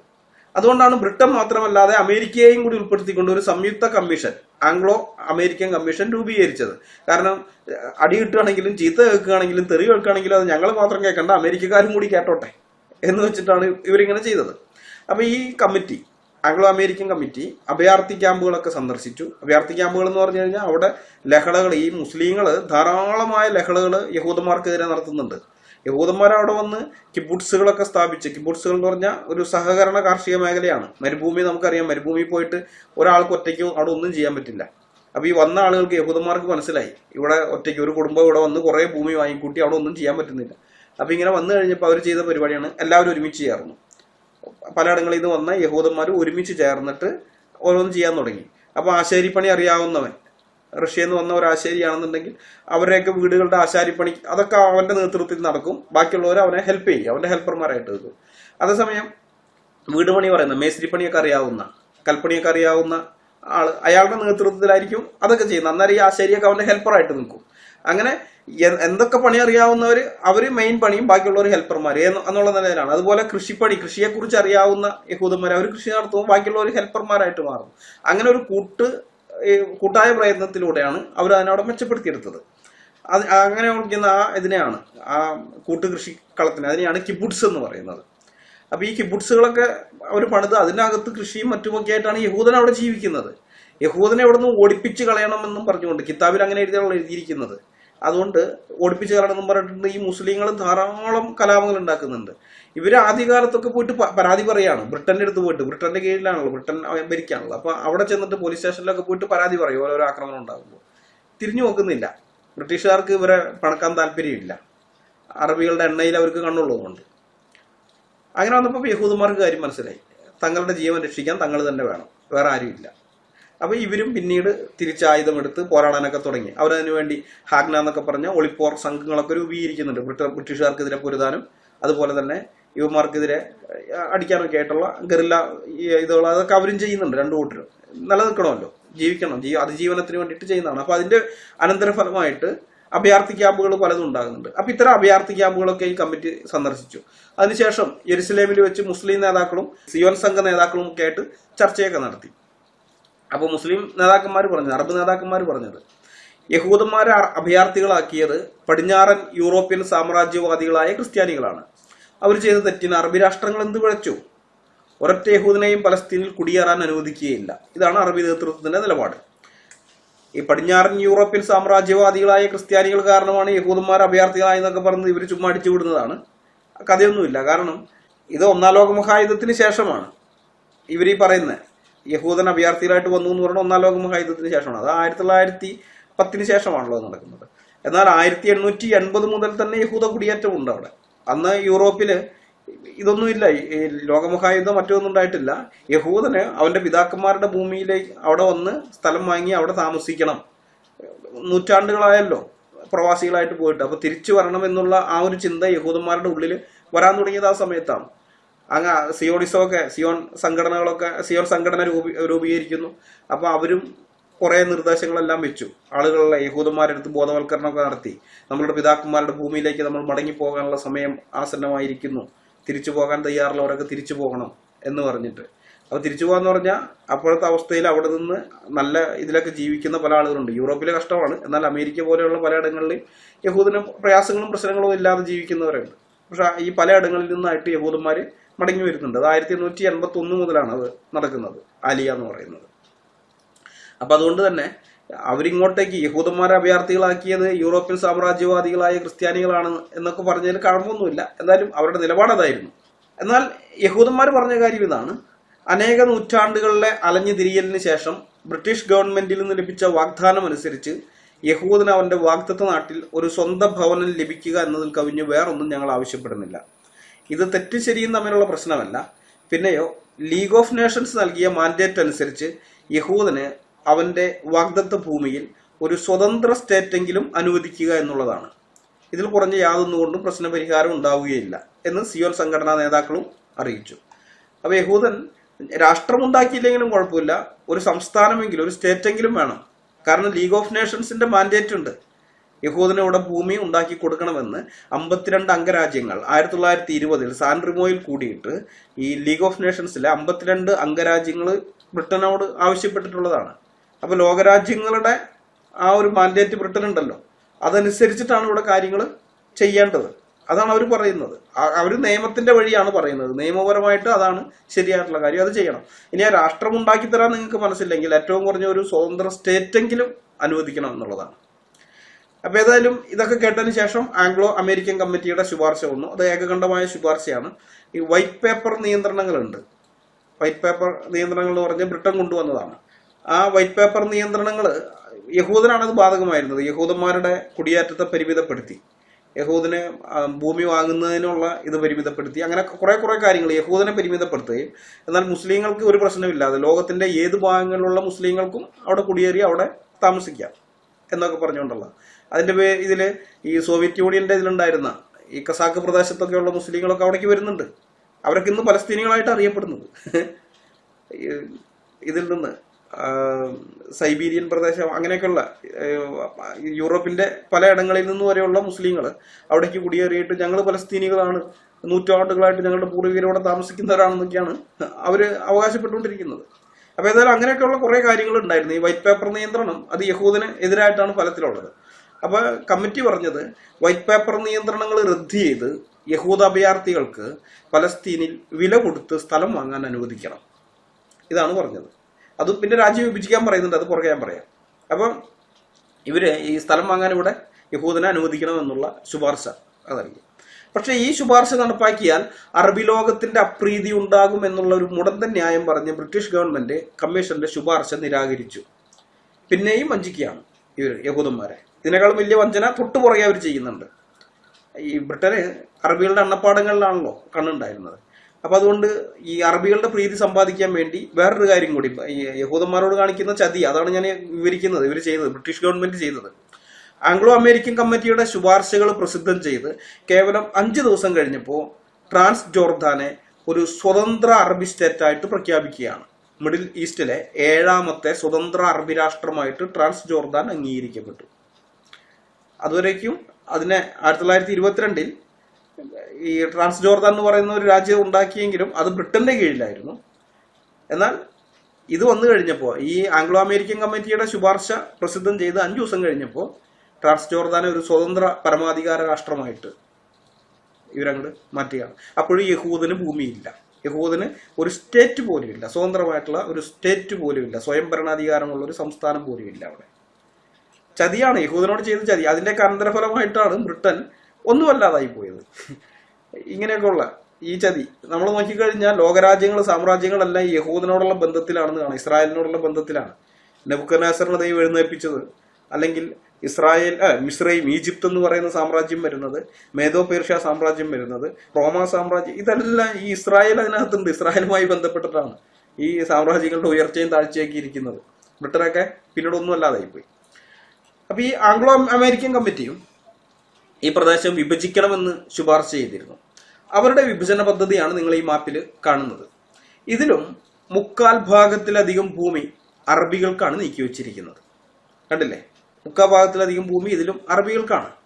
നിങ്ങൾ അതിന്റെ ഇതൊന്നും മനസ്സിലാക്കണേ. മൊത്തം ഭൂമിയുടെ 77% ഇവര് വിഭജിച്ചിട്ട് ഒരു മുസ്ലിം രാജ്യമാക്കി കൊടുത്തു. അത് കഴിഞ്ഞ് 23% ഭൂമിയാണ് ഇപ്പോഴുള്ളത്. ആ 23% ഭൂമിയുടെയും 3/4 ഭാഗത്തോളം ഇപ്പോഴും മുസ്ലിങ്ങൾക്ക് കൊടുത്തുകൊണ്ടുള്ള വിഭജന പദ്ധതിയാണ് വരുന്നത്. പക്ഷെ ഈ വിഭജന പദ്ധതിയെയും എതിർത്തത് ആരാണെന്നറിയാമോ? യെച്ചൂരി സഖാവെ ആരാണെന്നറിയോ? വേറെ ആരുമല്ല, അറബികൾ തന്നെയാണ്. അറബികൾ അതിനെ എതിർത്തു. യഹൂദന് ഒരു തരി മണ്ണ് പോലും ഇവിടെ അനുവദിക്കുകയില്ലെന്നാണ് അവർ പറഞ്ഞത്. ദ്വിരാഷ്ട്ര കരാർ പാലിക്കണമെന്ന് ഇസ്രായേലിനോട് താങ്കൾ ആവശ്യപ്പെട്ടല്ലോ. താങ്കൾ ആ ആവശ്യപ്പെട്ടതിന്റെ ന്യായവൈകൃതമാണ്, അതിൻ്റെ അകത്തുള്ള ആ അന്യായം ഉണ്ടല്ലോ, അതാണ് ഈ ചൂണ്ടിക്കാണിക്കുന്നത്. അടുത്തത് ഈ പ്രദേശം വിഭജിക്കണമെന്ന് പറയുന്ന പിന്നത്തെ ഇത് പറഞ്ഞത് UN വിഭജന പദ്ധതിയാണ്. യെച്ചൂരി സഖാവ് പറഞ്ഞ ദ്വിരാഷ്ട്ര കരാർ പാലിക്കണമെന്ന് പറഞ്ഞില്ല. ആ ദ്വിരാഷ്ട്ര കരാർ എന്ന് പറയുന്നത് ഈ UN വിഭജന പദ്ധതിയെയാണ്. ഞാൻ അതിന്റെ ചരിത്രം ഒന്ന് വിശദമായിട്ട് പറഞ്ഞുതരാം. ഈ പ്രദേശത്തേക്ക് ലോകത്തിന്റെ പല ഭാഗങ്ങളിൽ നിന്ന് വമ്പിച്ച മുസ്ലിം കുടിയേറ്റം ഉണ്ടാകുകയും യഹൂദനെ അവിടെ നിന്ന് ഓടിച്ചു വിടാൻ വേണ്ടി അറബികൾ ലഹളകൾ ഉണ്ടാക്കുന്നത് തുടർക്കഥയാകുകയും ചെയ്തപ്പോൾ ലോകരാജ്യങ്ങൾ ഈ വിഷയത്തിന് ഒരു അന്തിമ പരിഹാരം ഉണ്ടാക്കിയേ പറ്റൂ എന്ന് ബ്രിട്ടന് മേൽ സമ്മർദ്ദം ചെലുത്താൻ തുടങ്ങി. ലോകശക്തികളുടെ സമ്മർദ്ദം സഹിക്ക വയ്യാതായപ്പോൾ ഈ പ്രശ്നം UN തീരുമാനത്തിന് വിടാമെന്ന് ബ്രിട്ടീഷ് ഗവൺമെന്റ് സമ്മതിച്ചു. അങ്ങനെ 1947 ഫെബ്രുവരിയിൽ ഈ വിഷയം യുണൈറ്റഡ് നേഷൻസ് ഓർഗനൈസേഷൻ UNOക്ക് സമർപ്പിക്കുകയാണ്. 1947 മെയ് 15 UN ഒരു കമ്മിറ്റിയെ നിയമിച്ചു. യഹൂദ അറബി സംഘർഷത്തിന് ഒരു പരിഹാരം നിർദ്ദേശിക്കുകയായിരുന്നു ഈ കമ്മിറ്റിയുടെ ചുമതല എന്ന് പറയുന്നത്. മാസങ്ങളോളം നീണ്ടുനിന്ന വാദപ്രതിവാദങ്ങൾക്ക് ശേഷം യഹൂദന്മാർക്കും പലസ്തീൻ അറബികൾക്കും സ്വതന്ത്രമായിട്ടുള്ള സ്റ്റേറ്റുകൾ, 2 സ്റ്റേറ്റുകൾ, അതിന് 2 രാജ്യങ്ങളായിട്ട്, രാഷ്ട്രങ്ങളായിട്ട് തന്നെ അതിനെ അനുവദിക്കുകയാണ്. അങ്ങനെ വിഭജിച്ചിട്ട് 2 രാജ്യങ്ങളാക്കണമെന്ന് തീരുമാനിക്കുകയാണ്. എന്നാൽ യെരുസലേമും ബത്ലഹേമും അതിന് ചുറ്റുമുള്ള കുറെ ഭാഗങ്ങളും അത് ഈ 2 കൂട്ടർക്കും കൊടുക്കില്ല. അത് UN നിയന്ത്രണത്തിലായിരിക്കും. UN നിയന്ത്രണത്തിൽ പടിഞ്ഞാറൻ ഗലീലി, ശമരിയുടെ മലമ്പ്രദേശങ്ങൾ, യഹൂദ്യ, ബേർഷേബ, ചാവുകടലിന്റെ വടക്കേ തീരം, തെക്ക് ഗസ മുതൽ നെഗേവ് മരുഭൂമിയുടെ പടിഞ്ഞാറ് ഭാഗം വരെ ഇതൊക്കെ ഉൾപ്പെട്ടതായിരുന്നു നിർദ്ദേശിക്കപ്പെട്ട യഹൂദ രാജ്യം എന്ന് പറയുന്നത്. ഈ വിഭജന പദ്ധതിയെക്കുറിച്ച് പ്രമുഖ യഹൂദ നേതാവായ ബെൻഗൂറിയോൻ പറഞ്ഞത്, യഹൂദന്മാരെ സംബന്ധിച്ചിടത്തോളം ഈ വിഭജന പദ്ധതി ഒട്ടും നീതിപൂർവമായ ഒന്നല്ല. ഒട്ടും നീതിപൂർവമായ ഒന്നല്ല എന്ന് അദ്ദേഹം പറഞ്ഞതിന്റെ കാര്യം മനസ്സിലായല്ലോ. ഇത് മൊത്തം പ്രദേശം എന്ന് പറയുന്നത് ട്രാൻസ് ജോർദാനും കൂടി ഉൾപ്പെട്ടതാണ്. ബ്രിട്ടീഷ് ബാൻഡേറ്റ് ഓഫ് പലസ്തീൻ എന്ന് പറയുന്നത് അതാണ്. അതിന്റെ 77% വരുന്ന ഭൂമിയാണ് ട്രാൻസ് ജോർദാൻ എന്ന് പറഞ്ഞിട്ട് അവർക്ക് അങ്ങോട്ട് കൊടുത്ത് വേറൊരു രാജ്യമാക്കി, ഒരു മുസ്ലിം രാജ്യമാക്കിയത്. അവശേഷിച്ച ഈ ഭൂമി 23% വരുന്ന ഭൂമി മൊത്തം യഹൂദന് കൊടുക്കേണ്ടതായിരുന്നു. അത് കൊടുക്കുന്നില്ല. വീണ്ടും അതിനെ വിഭജിക്കുകയാണ്. ആ വിഭജിക്കുന്ന സമയത്ത് തന്നെ യഹൂദന്റെ ചങ്കായിരിക്കുന്ന യെരുസലേം അതിനകത്തില്ലതാണ്. അപ്പൊ ഇങ്ങനെ നോക്കുമ്പോൾ മൊത്തം യഹൂദന് അത് ബുദ്ധിമുട്ടുണ്ടാക്കുന്നതാണ്, അനീതി നിറഞ്ഞാണ്. യഹൂദനെ സംബന്ധിച്ച് അനീതി നിറഞ്ഞതാണ്. അതാണ് അദ്ദേഹം പറയുന്നത്. യഹൂദന്മാരെ സംബന്ധിച്ചിടത്തോളം ഈ വിഭജന പദ്ധതി ഒട്ടും നീതിപൂർവമായ ഒന്നല്ല. എങ്കിലും ഞങ്ങൾ ഈ വിഭജന പദ്ധതിയെ അംഗീകരിക്കുന്നു. എന്തെന്നാൽ ധാരാളം ഭൂമിയും അതിനോടൊപ്പം എണ്ണിയാൽ ഒടുങ്ങാത്ത പ്രശ്നങ്ങളും കിട്ടുന്നതിനേക്കാൾ ഞങ്ങൾ ആഗ്രഹിക്കുന്നത് കുറച്ച് സ്ഥലമേ ഉള്ളുവെങ്കിൽ പോലും അവിടെ സമാധാനത്തോടുകൂടി കഴിയാനാണ് എന്നായിരുന്നു. ഇതാണ് ബെൻഗൂറിയോൻ പറഞ്ഞത്. പലസ്തീൻ അറബികൾക്കും ഈ വിഭജന പദ്ധതി സമ്മതമായിരുന്നു. ഇതുവരേക്ക് അവർ എതിർത്തിരുന്ന ആളുകളാണ്, ഇപ്പോൾ അവർക്ക് സമ്മതമായിരുന്നു. അതിന്റെ കാരണം എന്ന് പറയുന്നത് അവർ അതുവരേക്ക് യോർദാന്റെ കീഴിലായിരുന്നു. ഇപ്പോൾ യോർദാൻ ആണെങ്കിൽ ഒരു സ്വതന്ത്ര രാഷ്ട്രമായിട്ട് മാറി. ആംഗ്ലോ അമേരിക്കൻ കമ്മിറ്റിയുടെ നിർദ്ദേശങ്ങൾ വന്നതിന് ശേഷം അത് മാറിയിട്ട് അവർ സ്വതന്ത്ര രാജ്യമായിരിക്കുമ്പോൾ തന്നെ ഇവരെ അങ്ങോട്ടേക്ക് പ്രവേശിപ്പിക്കുന്നില്ല, യോർദാനികളായിട്ട് എടുക്കുന്നുമില്ല. എന്നാൽ യോർദാൻ ഇവരുടെ മേലെ അധികാരം കാണിക്കുന്നുമുണ്ട്. അപ്പൊ അതുകൊണ്ട് ഇവർ 2ാം തരം പൗരന്മാരെന്നുള്ള ആ ഒരു ഇതിലേക്ക് അവർ മാറിയിരിക്കുകയാണ്. അതുകൊണ്ട് ഈ വിഭജന പദ്ധതി അനുസരിച്ച് യഹൂദനും ഒരു രാജ്യം ഉണ്ടാകും, തങ്ങൾക്കും ഒരു രാജ്യം ഉണ്ടാകും, പലസ്തീനികൾക്കും ഒരു രാജ്യം. അപ്പൊ അങ്ങനെ 2 രാജ്യങ്ങൾ. അത് ആലോചിച്ചിട്ട് അവരും ഓക്കെ പറഞ്ഞു. പലസ്തീൻ അറബ് നേതാക്കന്മാരും അത് ചെയ്തിരിക്കുകയാണ്. ഒരു സ്വതന്ത്ര സംസ്ഥാനമാകാനുള്ള ഒരു സുവർണാവസരം വന്നിരിക്കുകയാണ്. അതുകൊണ്ട് അവരും ഈ നിർദ്ദേശത്തോട് അനുകൂലമായിട്ടാണ് പ്രതികരിക്കുന്നത്. പക്ഷേ മുഹമ്മദിന്റെ വചനങ്ങൾ അനുസരിച്ച് യഹൂദനെ നാടുകടത്തിയേ തീരൂ എന്ന് വാശി പിടിച്ചിരുന്ന മുസ്ലിം മതഭ്രാന്തന്മാർക്ക് ഇതൊട്ടും സമ്മതമായിരുന്നില്ല. അവർ പലസ്തീൻ അറബ് നേതാക്കളെ മസ്തിഷ്ക പ്രക്ഷാളനം ചെയ്യാൻ തുടങ്ങി. സ്വർഗത്തിലെ ഹൂറിമാരെ സ്വപ്നം കണ്ട് നടന്നിരുന്ന ഈ നേതാക്കന്മാർ പെട്ടെന്ന് തന്നെ നിലപാട് മാറ്റി. മുഹമ്മദിന്റെ വാക്കുകൾക്കെതിരായിട്ട് പ്രവർത്തിച്ച ഹൂറിമാരുടെ എണ്ണം കുറഞ്ഞു പോകുമെന്ന് കരുതിയിട്ടാണോ എന്തോ യഹൂദനയുടെ കാൽ കുത്താനുള്ള സ്ഥലം പോലും അനുവദിക്കാൻ പാടില്ല എന്ന് പറഞ്ഞ് അവർ പ്രശ്നം ഉണ്ടാക്കാൻ തുടങ്ങി. ഏതായാലും 1947 നവംബർ 29 13-നെതിരെ 33 വോട്ടുകൾ നേടി UN പലസ്തീൻ വിഭജനത്തെ അംഗീകരിച്ചു. വിഭജനത്തെ എതിർത്ത് വോട്ട് ചെയ്ത 13 രാജ്യങ്ങളും പലസ്തീൻ അനുകൂല രാജ്യങ്ങളായിരുന്നു. ഇന്ത്യ ഉൾപ്പെടെ. അത് പലസ്തീന്റെ ഭൂമിയാണെന്നും അത് വിഭജിക്കാൻ പാടില്ല, അവിടെ 2 രാജ്യങ്ങൾ ഉണ്ടാകാൻ പാടില്ല എന്ന് പറഞ്ഞുകൊണ്ട് ഇതിനെ എതിർത്തത്. അതൊരിക്കലും യഹൂദന്മാരോ അല്ലെങ്കിൽ യഹൂദന്മാരെ അംഗീകരിക്കുന്ന ആളുകളൊന്നുമല്ല. എന്ന് വെച്ചാൽ ദ്വിരാഷ്ട്രവാദത്തെ അംഗീകരിക്കാതിരുന്നത് ഇസ്രായേലോ യഹൂദന്മാരോ ഇസ്രായേൽ അനുകൂലികളോ അല്ല, പലസ്തീനികളും അറബ് രാജ്യങ്ങളും അവരുടെ പിന്തുണക്കാരുമായിരുന്നു. അവരാണ് ഇതിനെ എതിർത്തത്, ദ്വിരാഷ്ട്രവാദത്തെ എതിർത്തത്. അപ്പോൾ വോട്ടിങ്ങിൽ പരാജയപ്പെട്ടപ്പോൾ ദ്വിരാഷ്ട്ര കരാറിനെ അംഗീകരിക്കാൻ തയ്യാറല്ലാത്ത അറബികൾ വാക്കൌട്ട് നടത്തി. കൂടെ ജിഹാദും പ്രഖ്യാപിച്ചു. ഹോളി വാർ മുഹമ്മദ് കാണിച്ചു കൊടുത്ത മാതൃകയാണുള്ളത്. ഒന്ന് പറഞ്ഞ് രണ്ടാമത്തേതിന് അവന്റെ തലയെടുക്കുക, അങ്ങനെ ആ പ്രശ്നം സോൾവ് ചെയ്യുക. ഇതാണ് മുഹമ്മദ് കാണിച്ചു കൊടുത്തിട്ടുള്ള മാതൃക. ആ മാതൃക അവർക്ക് മുമ്പിലുള്ളത് കൊണ്ടാണ് അവർ ജിഹാദ് പ്രഖ്യാപിച്ചത്. ഇതൊക്കെ നമുക്ക് ഇന്ന് ലഭ്യമാണ്. ഇതെല്ലാം അക്കാലത്തെ പത്രവാർത്തകൾ ഉണ്ടല്ലോ, ഓരോരോ ദിവസത്തെ പത്രവാർത്തകൾ നമുക്കിന്ന് ലഭ്യമാണ്. ഇതെല്ലാം നെറ്റിൽ കിട്ടും. കുറച്ച് സമയം ചെലവഴിച്ചൊക്കെ തപ്പിയെടുക്കണമെന്നേ ഉള്ളൂ. പഴയ കാലത്തെ ഇതൊരു വലിയൊരു വിവാദ വിഷയമായതുകൊണ്ട് തന്നെ പല രാജ്യങ്ങളിലും, ഇംഗ്ലീഷിൽ മാത്രമല്ല ഫ്രഞ്ചിലും ജർമ്മനിലും പല പത്രങ്ങളിലും ഇത് കിട്ടും. പല രാജ്യങ്ങളിലുള്ള പത്രങ്ങളിൽ ഇതൊക്കെ ഈ വാർത്തയൊക്കെയായിട്ട് വന്നിട്ടുണ്ട്. അപ്പൊ അതുകൊണ്ട് തന്നെ നമുക്ക് കിട്ടാവുന്നതേ ഉള്ളൂ. ഇതൊക്കെ നിങ്ങൾ ചിന്തിച്ചു നോക്കണം. ഇതിനു മുമ്പ് 4 പ്രാവശ്യം, അതായത് 1920 ലീഗ് ഓഫ് നേഷൻസിന്റെ 52 അംഗരാജ്യങ്ങൾ സാൻ റിമോ കോൺഫറൻസിൽ വെച്ചിട്ട് ഈ പ്രദേശം വിഭജിച്ച് അവിടെ യഹൂദന്മാർക്ക് ഒരു രാജ്യം ഉണ്ടാക്കണം എന്ന് പറഞ്ഞു. അവശേഷിച്ച രാജ്യങ്ങൾ മുസ്ലിങ്ങൾക്കായിട്ട് സ്വാഭാവികമായിട്ട് ചെന്ന് ചേർന്നോളൂ. അപ്പൊ ഫലത്തിൽ ദ്വിരാഷ്ട്രവാദമാണ്, അല്ലെങ്കിൽ ദ്വിരാഷ്ട്ര കരാർ, 2 രാജ്യങ്ങൾ എന്നുള്ള ഇത് തന്നെയാണ് ഇവർ ആദ്യം കൊണ്ടുവരുന്നത്. ലീഗ് ഓഫ് നേഷൻസ് കൊണ്ടുവന്നിട്ടുണ്ട്. അത് കഴിഞ്ഞ് 1937 ലോർഡ് പീൽ കമ്മീഷൻ അഥവാ ബ്രിട്ടീഷ് റോയൽ കമ്മീഷൻ പലസ്തീൻ വിഭജിക്കാനുള്ള ശുപാർശ നൽകി. 1938 പലസ്തീൻ പാർട്ടീഷൻ കമ്മീഷൻ ആ പ്രദേശം വിഭജിച്ച് പ്രശ്നം പരിഹരിക്കാമെന്ന് പറഞ്ഞു. 1945 ആംഗ്ലോ അമേരിക്കൻ കമ്മിറ്റിയും ഈ പ്രദേശത്തെ വിഭജിച്ച് യഹൂദന്മാർക്കും പലസ്തീനികളെന്ന് സ്വയം വിളിക്കുന്നവർക്കും ഓരോ രാജ്യങ്ങളായിട്ടോ അല്ലെങ്കിൽ സ്വയം ഭരണാധികാരമുള്ള പ്രദേശങ്ങളായിട്ടോ നൽകണമെന്ന് ശുപാർശ ചെയ്തിരുന്നു. അപ്പൊ ഈ ദ്വിരാഷ്ട്ര കരാർ അത് ഇത് മുതലേ ഉണ്ട്. 1920 മുതലേ അത് വരുന്നുണ്ട്. ഓരോ പ്രാവശ്യവും ഇതിനെ എതിർത്തത്, യഹൂദന് ഇവിടെ ഒരു തരി മണ്ണ് പോലും കൊടുക്കാൻ സാധ്യമല്ല എന്ന് പറഞ്ഞ് ഈ ശുപാർശകളെല്ലാം തള്ളിക്കളഞ്ഞത് അറബികളാണ്, അല്ലാതെ യഹൂദന്മാരായിരുന്നില്ല. ദ്വിരാഷ്ട്ര കരാർ അംഗീകരിക്കാൻ മനസ്സില്ലാത്തത് ഇസ്രായേൽ നല്ല സഖാവേ. ചരിത്രം പഠിക്കണം, അപ്പൊ അത് മനസ്സിലാവും. മനസ്സിലായ? ചരിത്രം പഠിച്ചാൽ പിടികിട്ടും. ഇസ്രായേലിനല്ല, ഇസ്രായേലിനോടല്ല അത് പറയേണ്ടത്, അറബികളോടാ. ഇനിയെങ്കിലും ദ്വിരാഷ്ട്ര കരാർ നിങ്ങൾ അംഗീകരിക്കണമെന്ന് അറബികളോട് പറയും. ഇവരാണ് ഈ അറബികളാണ് ഇതിനെ എതിർത്തുകൊണ്ടിരുന്നത്. ഇത് പറ്റില്ല എന്ന് പറഞ്ഞു, വിഭജനം പറ്റില്ല എന്ന് പറഞ്ഞ്. അതുകൊണ്ട് തന്നെ ഈ 13-നെതിരെ 33 വോട്ടുകൾക്ക് പലസ്തീൻ വിഭജനം UN-ൽ തിരഞ്ഞെടുക്കപ്പെട്ടു. അത് പാസ്സായി എന്ന് അറിഞ്ഞപ്പോ അറബികൾ ക്ഷുഭിതരായി. പിറ്റേ ദിവസം നവംബർ 30-ന് അവർ 3 ദിവസത്തെ പണിമുടക്ക് പ്രഖ്യാപിച്ചു. 1-ാമത്തെ ദിവസം തന്നെ 7 യഹൂദന്മാരെ അവർ കൊന്നു, അനേകർക്ക് പരിക്കേറ്റു. ഡിസംബർ അവസാനമായപ്പോൾ, അതായത് നവംബർ 30 മുതൽ തുടങ്ങി ഡിസംബർ 30, കേവലം 1 മാസത്തെ സമയം, ആ 1 മാസം കൊണ്ട് 205 യഹൂദന്മാരും 120 അറബികളും ലഹളകളിൽ കൊല്ലപ്പെടുന്നുണ്ട്. ഇന്നിങ്ങനെയൊക്കെ ഒരു ലഹള ഉണ്ടായാൽ നമുക്കറിയാം, യഹൂദൻ ഒരു 2-3 എണ്ണയൊക്കെ കൊല്ലപ്പെടുകയുള്ളൂ. അപ്പുറത്ത് അറബികള് 300-400 പേര് കൊല്ലപ്പെട്ടുന്നിരിക്കും. ചിലപ്പോൾ ആയിരങ്ങൾ പോകും. കുറച്ച് വർഷങ്ങൾക്ക് മുമ്പ് 3 യഹൂദ ബാലന്മാരെ തട്ടിക്കൊണ്ട്, ബാലന്മാരല്ല കൗമാരക്കാരെ, അവരെ തട്ടിക്കൊണ്ടുപോയിട്ട് ഇവർ കൊന്നു കളഞ്ഞതിന് ഫലമായിട്ട് 2300 ചില്ലാൻ പേരാണ് അവര് തട്ടിയത്, ഇസ്രായേൽ തട്ടിയത്. 1-ന് 1000 എന്നുള്ളത്, അല്ലെങ്കിൽ 1-ന് 100 എന്നുള്ളൊരു കണക്ക് അവര് അനൌദ്യോഗികമായിട്ട് പറയുന്നതാണ്. ഞങ്ങളുടെ ഒരാളെ തട്ടിയാൽ 100 പേരെ തട്ടുക എന്നുള്ളത് അത് ഉള്ളതാണ്. അപ്പൊ ഇന്നൊക്കെയാണെങ്കിൽ അങ്ങനെയാണ്. പക്ഷെ അന്ന് അങ്ങനെയല്ല. അന്ന് യഹൂദൻ എന്ന് പറഞ്ഞാൽ ലോകത്തിന്റെ പല ഭാഗങ്ങളിൽ നിന്ന് അവിടേക്ക് വന്നിട്ട് ഭൂമി വാങ്ങി ജോലി ചെയ്യുന്ന സാധാരണക്കാരായ ആളുകളൊക്കെയാണ്. അതുകൊണ്ടാണ് 205 യഹൂദന്മാരും 120 അറബികളും ഈ ലഹളകളിൽ കൊല്ലപ്പെടുന്നത്. അപ്രതീക്ഷിതമായിട്ട് ചെല്ലുന്നു, കൊല്ലുന്നു. ഇതൊക്കെയാണ് അറബികൾ ചെയ്തിരുന്നത് അന്ന്. അത് കഴിഞ്ഞ് നമ്മൾ നോക്കുമ്പോൾ അതൊക്കെ അന്നത്തെ പത്രവാർത്തകൾ ഇന്ന് ലഭ്യമാണ്. അന്ന് നമുക്ക് നോക്കിക്കഴിഞ്ഞാൽ കിട്ടും. 1947 നവംബർ 29 ഐക്യരാഷ്ട്ര സംഘടനയുടെ പലസ്തീൻ വിഭജന പ്രഖ്യാപനത്തിനും 1948 മെയ് 15 ഇസ്രായേൽ രാഷ്ട്ര സ്വാതന്ത്ര്യ പ്രഖ്യാപനത്തിനും ഇടയിലുള്ള 5 മാസത്തിൽ പലസ്തീനിലുള്ള യഹൂദന്മാരുടെ മേൽ പലസ്തീൻ അറബികൾ മൃഗീയമായ ആക്രമണങ്ങളാണ് അഴിച്ചുവിട്ടിരുന്നത്.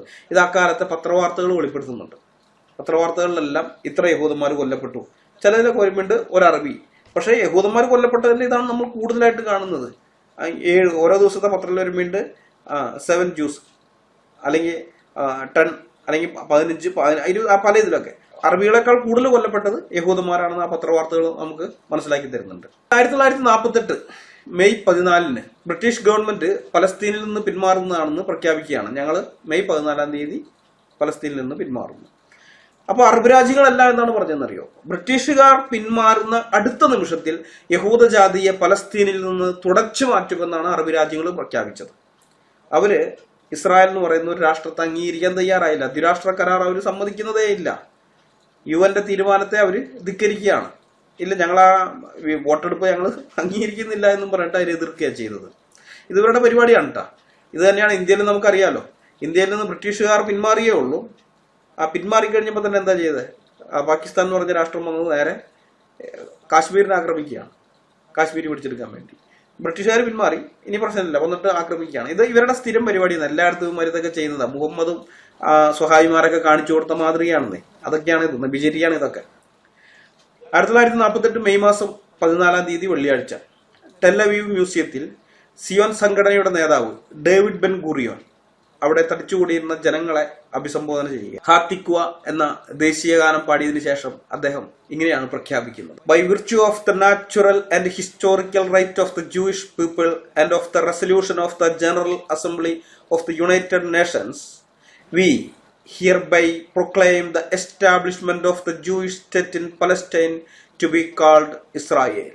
യഹൂദ ജനതയുടെ സ്വാഭാവികവും ചരിത്രപരവുമായ അവകാശത്തിന്റെയും ഐക്യരാഷ്ട്രസഭയുടെ ജനറൽ അസംബ്ലിയുടെ പ്രമേയത്തിന്റെയും അടിസ്ഥാനത്തിൽ പലസ്തീനിൽ ഇസ്രായേൽ എന്ന് വിളിക്കപ്പെടുന്ന ജൂതരാഷ്ട്രം സ്ഥാപിക്കുമെന്ന് ഞങ്ങൾ ഇവിടെ പ്രഖ്യാപിക്കുന്നു.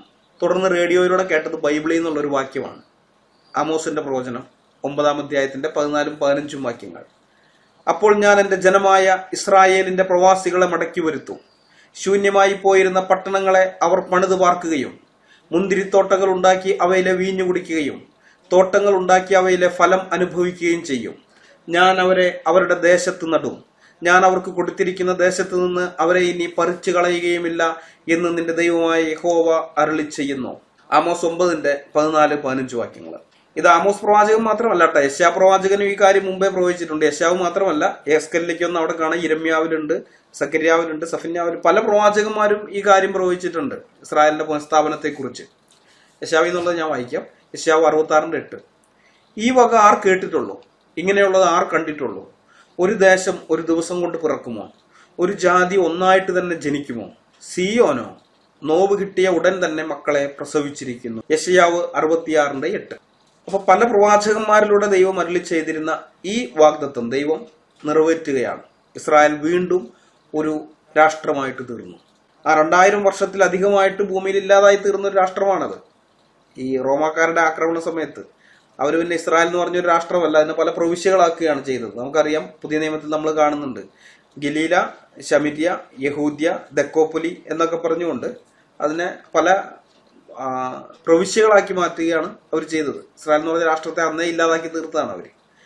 അതിനുശേഷം 2000 വർഷം കഴിഞ്ഞിട്ടാണ് അത് വീണ്ടും ഉയർന്നു വരുന്നത്.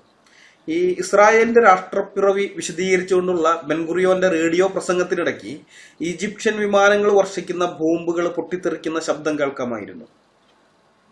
ഡേവിഡ് ബെൻഗുറിയോന്റെ പ്രഖ്യാപനം ഉണ്ടായ അന്ന് തന്നെ Egypt, Transjordan, Iraq, Syria, Lebanon ഈ അറബി രാഷ്ട്രങ്ങള് ഇസ്രായേൽ രാഷ്ട്രത്തെ തുടച്ചു നീക്കുമെന്ന് ശപഥം ചെയ്തുകൊണ്ട് ഇസ്രായേലിനോട് യുദ്ധത്തിന് വരികയാണ്. യോർദാന്റെ 10,000 സൈനികർ, ഈജിപ്തിന്റെ 5,000, ഇറാഖിന്റെ 10,000, സിറിയയുടെ 8,000, ലെബനോന്റെ 2,000, ഇങ്ങനെ 35,000 പടയാളികളാണ് അറബി സൈന്യത്തിൽ ഉണ്ടായിരുന്നത്. അവര് ഈ 3 വശത്തു നിന്നും കൂടി ചേർന്ന് ഇസ്രായേലിനെ ആക്രമിക്കുകയാണ്.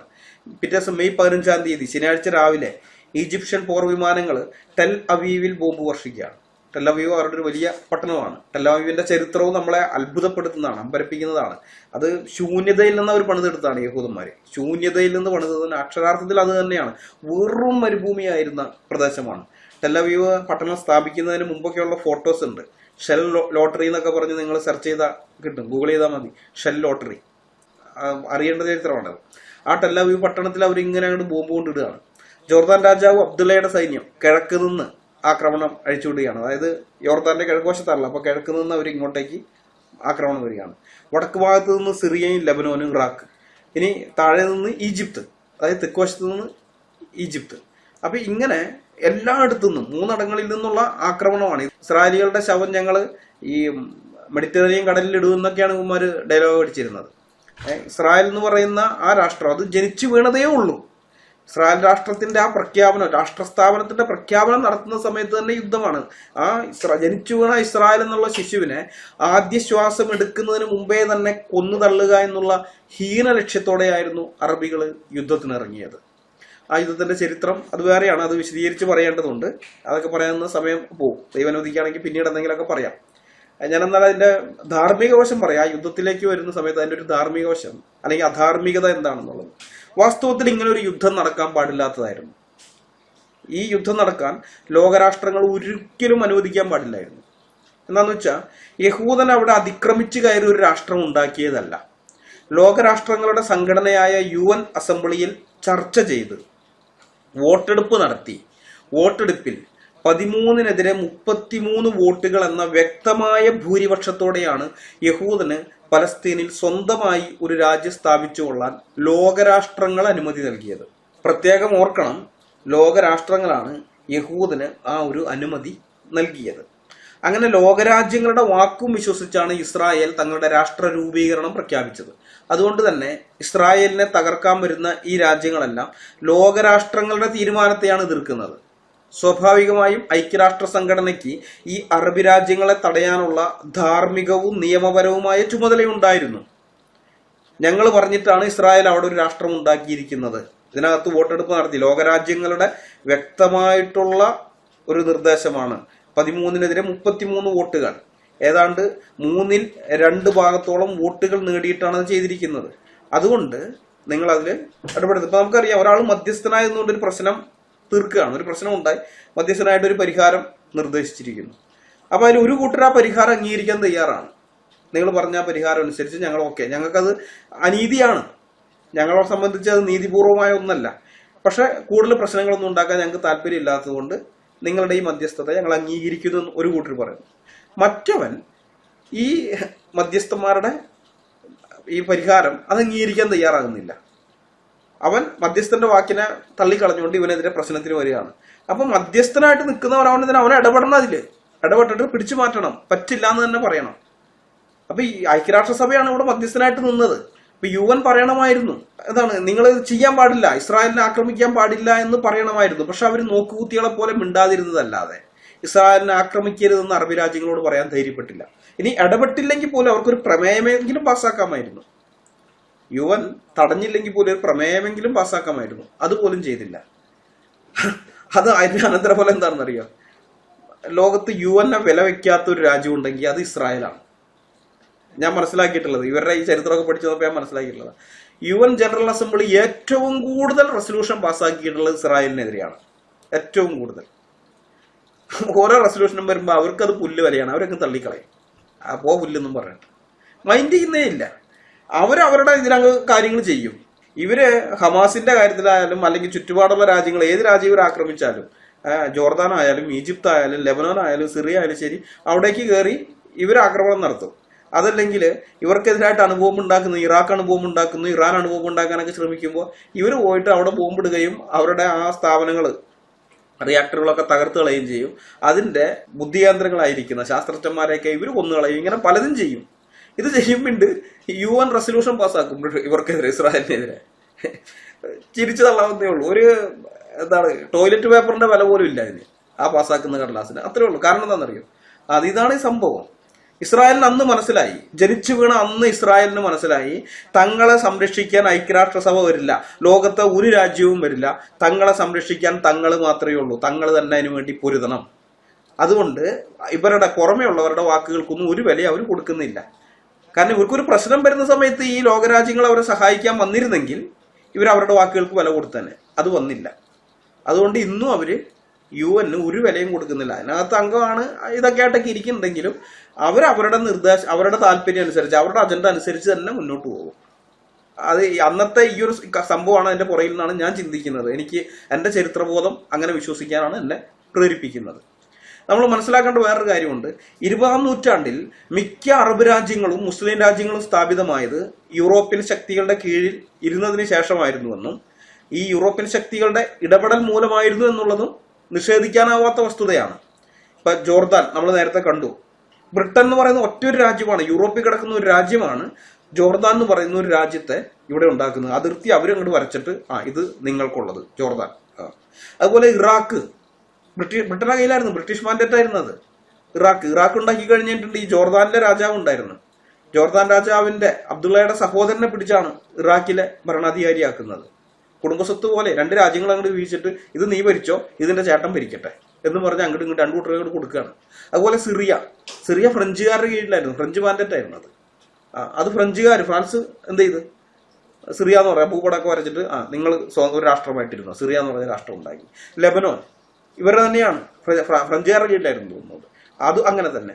അതുപോലെ പാകിസ്ഥാൻ നമുക്കറിയാലോ, ഇന്ത്യയുടെ ഇത് പാകിസ്ഥാൻ, അവരങ്ങോട്ട് വരച്ച് അതിർത്തിയൊക്കെ വരച്ചിട്ട് മുസ്ലിങ്ങളേതാ നിങ്ങൾക്കൊരു രാജ്യം.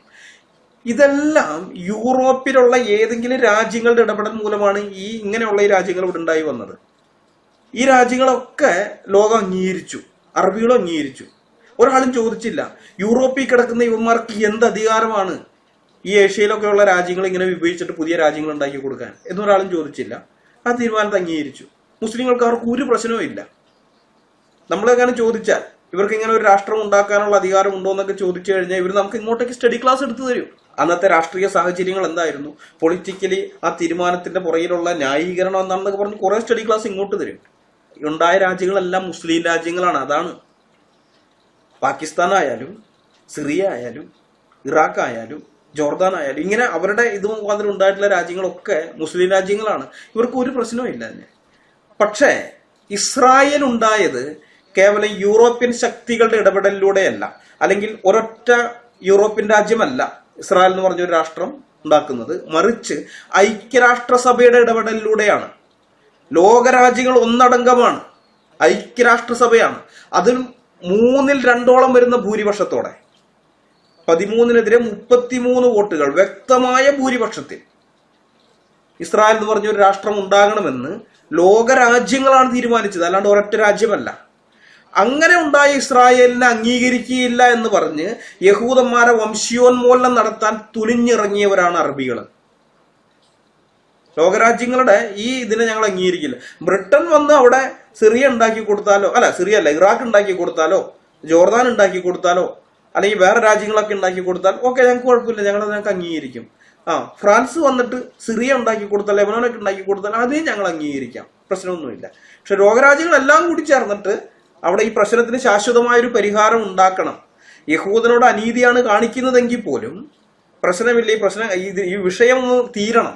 അതുകൊണ്ട് ബാക്കിയുള്ള കാൽഭാഗത്തിൽ താഴെ വരുന്ന പ്രദേശത്ത് 23 മൊത്തം ഭൂമിയുടെ 23% വരുന്ന പ്രദേശത്തെ വിഭജിച്ചിട്ട് അതിനെ രണ്ടാക്കി, ഒരെണ്ണം യഹൂദനും ഒരെണ്ണം പലസ്തീനികൾക്കും വേണ്ടി കൊടുക്കണമെന്ന് ഒരു നിർദ്ദേശം ലോകരാജ്യങ്ങൾ ഈ പ്രശ്നം ഒന്ന് പരിഹരിക്കാൻ വേണ്ടിയിട്ട് ഇങ്ങനെ ഒരു കാര്യം വെച്ചപ്പോൾ അതിനെ അംഗീകരിക്കില്ല, ഈ ദുരാഷ്ട്രവാദത്തെ അംഗീകരിക്കില്ല എന്ന് പറഞ്ഞുകൊണ്ട്, ഈ കരാറിനെ അംഗീകരിക്കില്ല എന്ന് പറഞ്ഞുകൊണ്ട് ഇവർക്കെതിരെ യുദ്ധത്തിന് വന്നത്, ഇസ്രായേലിനെതിരെ യുദ്ധത്തിന് വന്നത് അറബികളാണ്. എന്നിട്ട് ഈ സീതാറാം യെച്ചൂരിയെ പോലെയുള്ള ആളുകൾ ഇപ്പൊ പറയുകയാണ് ദ്വിരാഷ്ട്ര കരാർ ഇസ്രായേൽ അംഗീകരിക്കണം, ഇനിയെങ്കിലും നടപ്പാക്കണമെന്ന്. ഉളുപ്പുണ്ടോ സഖാവേ? ഉളുപ്പ് ഇത്തിരിയെങ്കിലും?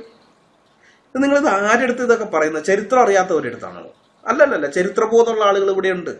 അന്ന് ഐക്യരാഷ്ട്രസഭ മുന്നോട്ട് വെച്ച യഹൂദന്മാർക്കും പലസ്തീനികൾക്കും സ്വന്തമായി ഓരോ രാജ്യം എന്ന പരിഹാരമാർഗം അറബികൾ അംഗീകരിച്ചിരുന്നെങ്കിൽ ഇന്ന് പലസ്തീനികൾക്ക് സ്വന്തമായിട്ട് ഒരു രാജ്യം ഉണ്ടാകുമായിരുന്നു.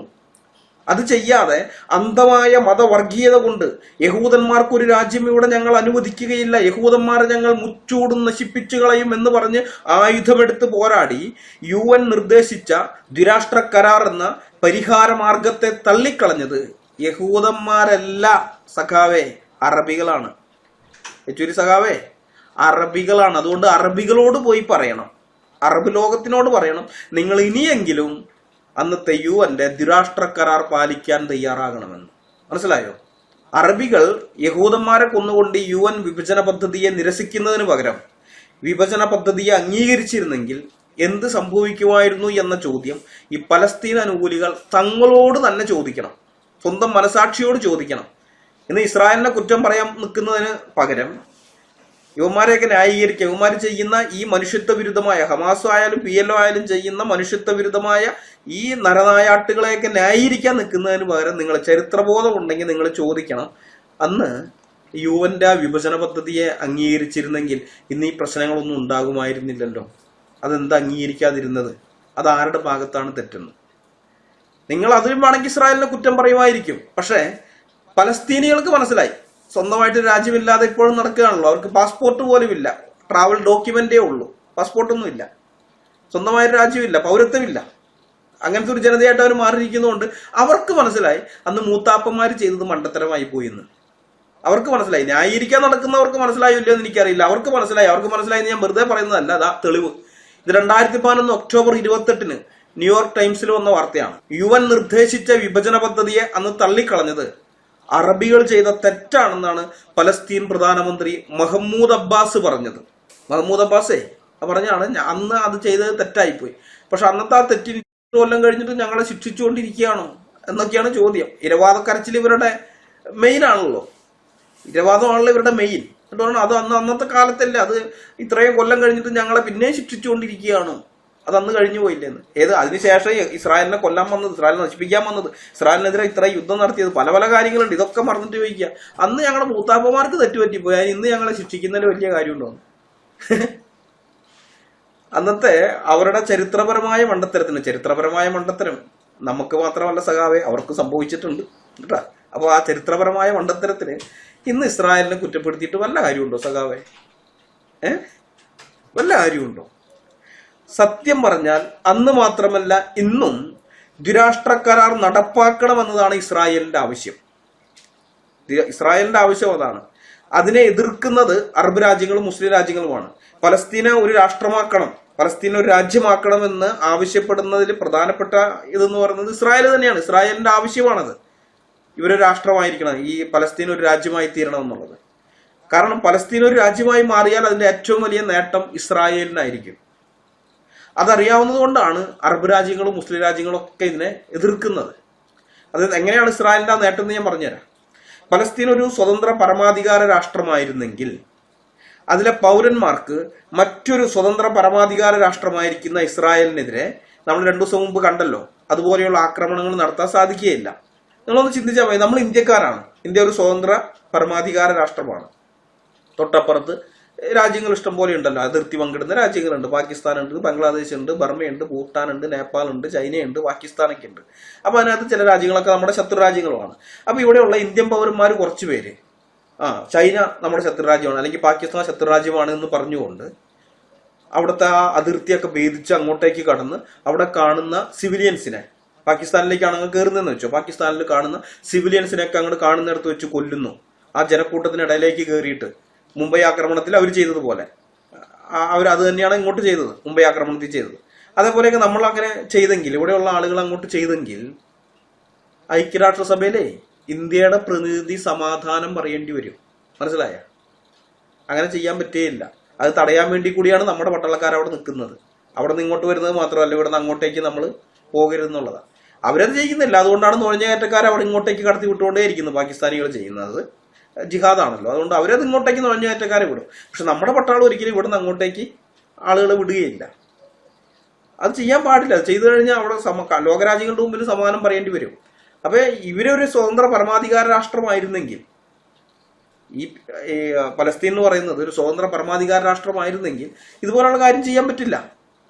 പലസ്തീൻ ഒരു സ്വതന്ത്ര പരമാധികാര രാഷ്ട്രമായിരുന്നെങ്കിൽ ഗാസയിൽ നിന്ന് മിസൈലുകളും റോക്കറ്റുകളും ഇസ്രായേലിലേക്ക് ഇങ്ങനെ അങ്ങോട്ട് വിക്ഷേപിക്കപ്പെടുകയില്ല. സമാധാനം പറയേണ്ടി വരും. പലസ്തീൻ ഒരു സ്വതന്ത്ര പരമാധികാര രാഷ്ട്രമായിരുന്നെങ്കിൽ അവർക്കൊരു വിദേശകാര്യ വകുപ്പൊക്കെ ഉണ്ടാകും. ലോകരാജ്യങ്ങളുമായിട്ട് മറ്റു രാജ്യങ്ങളുമായി ബന്ധപ്പെടാനൊക്കെ അവർക്കൊരു വിദേശകാര്യ വകുപ്പ് ഉണ്ടാവും. അപ്പൊ ഇസ്രായേലിന്റെ വിദേശകാര്യ വകുപ്പിന് നയതന്ത്ര ചർച്ചകൾ നടത്താം. അങ്ങനെയാണല്ലോ ചെയ്യുന്നത്. ലോകരാജ്യങ്ങൾ തമ്മിൽ അങ്ങോട്ടും ഇങ്ങോട്ടും പ്രശ്നം ഉണ്ടാകുമ്പോൾ നയതന്ത്ര ചില ചർച്ചകളാണ്. അല്ലാതെ റോക്കറ്റ് വിട്ടിട്ടോ അവിടെ അങ്ങോട്ടേക്ക് കയറിയിട്ട് അവിടെയുള്ള ആൾക്കാരെ കഴുത്തറുത്തിട്ടൊന്നും അല്ല പരിഷ്കൃത രാജ്യങ്ങൾ പ്രശ്നങ്ങൾ പരിഹരിക്കുന്നത്. പരിഷ്കൃത രാജ്യങ്ങളല്ല, ലോകത്ത് വേറെ ഒരു രാജ്യം അങ്ങനെ ചെയ്യുന്നില്ല. ഇവര് മാത്രം അത് ചെയ്യുന്നത്. കാരണം ഇവര് രാജ്യമല്ല, പലസ്തീൻ ഒരു രാജ്യമല്ല. അവർക്ക് ഉത്തരവാദിത്തങ്ങൾ ഏറ്റെടുക്കേണ്ടതില്ല. അതിനകത്തുള്ള ആൾക്കാർക്ക് ഐക്യരാഷ്ട്രസഭയിൽ പോയിട്ട് അവിടെ സമാധാനം പറയേണ്ടുന്ന നിർബന്ധിതാവസ്ഥയില്ല, ഒന്നുമില്ല. അവർ സ്വതന്ത്രരാണ്. അവർക്ക് പറയാൻ ഞങ്ങളിവിടെ സ്വാതന്ത്ര്യ പോരാളികളാണ്. പോരാളികൾ പത്രങ്ങളൊക്കെ കണ്ടല്ലോ, മനോരമ അടക്കമുള്ളവരൊക്കെ പോരാളികൾ എന്നാണ് വിശേഷിപ്പിക്കുന്നത്. ആ വീഡിയോകളൊക്കെ കണ്ടു കഴിഞ്ഞാൽ, കുറെ വീഡിയോകൾ വന്നല്ലോ, പിന്നെ ഞാൻ കാണാൻ നിർത്തിയത്, കാണാൻ പറ്റുന്നില്ല. അതുപോലെയുള്ള ക്രൂരതകളാണ് കാണിക്കുന്നവര്, അതുപോലെയുള്ള ക്രൂരതകൾ. ആ ക്രൂരതകളൊക്കെ കാണിക്കുന്നവരെയാണ് പോരാളികൾ എന്ന് വിളിക്കുന്നത് ഇവിടുത്തെ പത്രക്കാർ. അവരുടെ കാര്യം വിടും, പത്രക്കാരൊക്കെ നമുക്കറിയാം, മാപ്രകൾ അതങ്ങനെയാണ്. പക്ഷെ അതിനകത്ത് ഈ സ്ത്രീകളില്ല. ഞാൻ അതാ ആലോചിച്ചിരുന്നത്, വനിതാ ജേർണലിസ്റ്റുകൾ ഉണ്ടാവില്ല അതിൻ്റെ അകത്ത്. അവർക്ക് ഇങ്ങനെയൊക്കെ കഴിയുമ്പോൾ അവർക്കൊരു ഉളുപ്പില്ലേ? ഒരു വനിതയോട് കാണിച്ച, ഒന്നല്ല കുറെ സ്ത്രീകളോട് കാണിച്ച അവരുടെ ആ റേപ്പ് ചെയ്ത്, മൃതശരീരത്തെ റേപ്പ് ചെയ്തിട്ട് പിന്നെ അത് കഴിഞ്ഞിട്ട് അത് പൊതു മധ്യത്തിൽ ആ നഗ്നമായ ശരീരം പ്രദർശിപ്പിച്ചുകൊണ്ടൊക്കെ നടത്തുന്നത്. അന്നേരം അതിനകത്തുള്ള ആ സ്ത്രീ വനിതാ ജേർണലിസ്റ്റുകൾ അവർക്ക് ഇത് പോരാളികൾ എന്നൊക്കെ വിശേഷിപ്പിക്കപ്പെടുന്ന കാണുമ്പോൾ അവർക്കൊരു പുച്ഛം തോന്നുന്നില്ലേ? സ്വയം പുച്ഛം തോന്നുന്നില്ലേ? കഷ്ടം. എന്തെങ്കിലും ആവട്ടെ. ഞാൻ പറഞ്ഞു വന്നതിൻ്റെ ഇതെന്ന് വെച്ച് കഴിഞ്ഞാൽ, ചുരുക്കി പറയുകയാണെങ്കിൽ, പലസ്തീൻ ഒരു സ്വതന്ത്ര പരമാധികാര രാഷ്ട്രമായാൽ അവർക്കതിന്റെ ഉത്തരവാദിത്തങ്ങളും ഉണ്ടാകും. അവര് പലകരോടും കണക്കും അല്ലെങ്കിൽ അതിന് കണക്ക് കൊടുക്കേണ്ടി വരും, അല്ലെങ്കിൽ സമാധാനം പറയേണ്ടി വരും. ഒരു സ്വതന്ത്ര രാഷ്ട്രം എന്നുള്ള നിലയിൽ ചുറ്റുപാടുമുള്ള രാജ്യങ്ങളോട് എന്തെങ്കിലും രീതിയിൽ അന്യായമായിട്ട് ഇടപെടുകയാണെങ്കിൽ ഐക്യരാഷ്ട്രസഭയൊക്കെ ഇടപെടുകയും സമാധാനം പറയേണ്ടി വരികയൊക്കെ ചെയ്യും. അങ്ങനത്തെ പ്രശ്നമൊക്കെ ഉണ്ട്. അതുകൊണ്ട് തന്നെ പലസ്തീൻ ഒരു സ്വതന്ത്ര പരമാധികാര രാജ്യമാകാതിരിക്കാൻ വേണ്ടി എല്ലാ കളികളും കളിക്കുന്നത് അറബ് രാജ്യങ്ങളാണ് സഖാവേ, അല്ലാതെ ഇസ്രായേൽ അല്ല. ഇസ്രായേൽ പണ്ടേ പറയുന്ന കാര്യമാണ് ദ്വിരാഷ്ട്ര കരാർ നടപ്പാക്കണമെന്നുള്ളത്. ആ കരാർ നടപ്പാക്കിയാൽ വേറെ പ്രശ്നം ഇവർക്കുണ്ട്. പലസ്തീൻ ഒരു സ്വതന്ത്ര രാഷ്ട്രമാകും, അതോടൊപ്പം ഇസ്രായേലും ഒരു സ്വതന്ത്ര രാഷ്ട്രമാണെന്ന് അംഗീകരിക്കേണ്ടി വരും. അറബികളിൽ ചില രാജ്യങ്ങളെ ഇപ്പോഴും ഇസ്രായേലിനെ അംഗീകരിച്ചിട്ടുള്ളൂ. ഇപ്പൊ കുറച്ച് നാൾക്ക് മുമ്പാണ് UAE ഒക്കെ അംഗീകരിക്കുകയും എംബസിയൊക്കെ തുടങ്ങുകയൊക്കെ ചെയ്തത്. ഭൂരിഭാഗം അറബ് രാജ്യങ്ങളും ഇസ്രായേലിനെ ഒരു രാജ്യമായിട്ട് അംഗീകരിക്കുന്നില്ല. മിഡിൽ ഈസ്റ്റിൽ അങ്ങനെ ഒരു രാജ്യമില്ല എന്നാണ് അവരുടെ നിലപാട്. എത്ര നാൾ കണ്ണടച്ചിങ്ങനെ മുന്നോട്ട് പോകാൻ പറ്റും? മിഡിൽ ഈസ്റ്റിൽ ഇസ്രായേൽ എന്ന് പറഞ്ഞ ഒരു രാജ്യമില്ല, അവിടെ ഉള്ളത് പലസ്തീൻ മാത്രമാണെന്നാണ് അവരുടെ നിലപാട്. എന്നാൽ പലസ്തീനെ ഒരു രാജ്യമായിട്ട്, അതായത് ദ്വിരാഷ്ട്ര കരാർ അംഗീകരിച്ചാൽ 2 രാഷ്ട്രങ്ങൾ ഉണ്ട് എന്ന് സമ്മതിക്കേണ്ടി വരും. ഇസ്രായേലിനെ ഒരു സ്വതന്ത്ര രാഷ്ട്രമായിട്ട് മിഡിൽ ഈസ്റ്റിലെ ഒരു രാജ്യമായിട്ട് അംഗീകരിക്കാനുള്ള വിമുഖത കൊണ്ടാണ് അറബ് രാജ്യങ്ങൾ ദ്വിരാഷ്ട്ര കരാറിനെതിരെ നിൽക്കുന്നത്. കാരണം യഹൂദനെ ആ പ്രദേശത്ത് നിന്ന് തന്നെ നാട് കടത്തുക എന്നുള്ളതാണല്ലോ ഹദീസിലുള്ളത്. മുഹമ്മദ് പറഞ്ഞിരിക്കുന്നത്, ഹിജാസിന്റെ മണ്ണിൽ നിന്ന് ഞാൻ യഹൂദനെയും ക്രിസ്ത്യാനികളെയും നാട് കടത്തുമെന്ന് മുഹമ്മദ് പറഞ്ഞിട്ടുണ്ട്. അപ്പൊ അതുകൊണ്ട് തന്നെ അവരെ ഈ പ്രദേശത്തേക്ക്, ഞങ്ങൾക്ക് ഭൂരിപക്ഷമുള്ള പ്രദേശത്ത് ഒരു യഹൂദ രാഷ്ട്രം, അത് അവർക്ക് ബുദ്ധിമുട്ടാണ്. മതഭ്രാന്ത് കൊണ്ടാണ്, വേറൊന്നുമല്ല. അപ്പൊ അതുകൊണ്ടാണ് ഇവര് ഈ ദ്വിരാഷ്ട്ര കരാറിനെതിരെ നിൽക്കുന്നത്. ഇപ്പോഴത്തെ സ്ഥിതിയിൽ അങ്ങ് പോവുകയാണെങ്കിൽ ഹമാസിന് വേണ്ടുന്ന ആയുധങ്ങളും പണവും എത്തിച്ചു കൊടുത്താൽ അവർ ഇസ്രായേലിനെ ചൊറിഞ്ഞുകൊണ്ടിരുന്നോളൂ. ജിഹാദ്, ഇസ്രായേലിനെതിരെ യഹൂദനെതിരെ ജിഹാദ് നടത്തിക്കൊണ്ടിരുന്നോളൂ. ഇവർക്ക് വേണ്ടുന്ന ആയുധങ്ങളും മറ്റു കാര്യങ്ങളും ഇതൊക്കെ എത്തിച്ചുകൊണ്ടിരുന്നാൽ മതി, ഇവരത് ചെയ്തോളൂ. പലസ്തീൻ ഒരു രാജ്യമല്ലാത്തത് കൊണ്ട് തന്നെ ലോകരാജ്യങ്ങളോട് സമാധാനം പറയേണ്ട ഉത്തരവാദിത്വം അവർക്കില്ല. അവർ പറഞ്ഞാൽ ഞങ്ങളിവിടെ പോരാളികളാണ്, ഞങ്ങൾ സ്വാതന്ത്ര്യ സമര പോരാളികളാണ്, ഞങ്ങൾ സ്വാതന്ത്ര്യ സമരത്തിന് വേണ്ടി പോരാടുന്നവരാണ്, ഇങ്ങനെ പറഞ്ഞുകൊണ്ടിരിക്കാം. ഐക്യരാഷ്ട്രസഭയിലൊക്കെ പോയിട്ട് ഉത്തരം പറയേണ്ട ബാധ്യത അവർക്കില്ല. അറബ് രാജ്യങ്ങളെ സംബന്ധിച്ച് അവർക്ക് സുഖമായിട്ട് കൈ കഴുകുകയും ചെയ്യാം. കാരണം ആദ്യം അറബ് രാജ്യങ്ങൾ തന്നെ ആക്രമിച്ചത്. ഈജിപ്ത്, സിറിയയും ഇറാഖും ലെബനോനും ഒക്കെ കൂടി ചേർന്നിട്ട് ആക്രമിച്ചു, ജോർദാനൊക്കെ കൂടി ചേർന്നിട്ട്.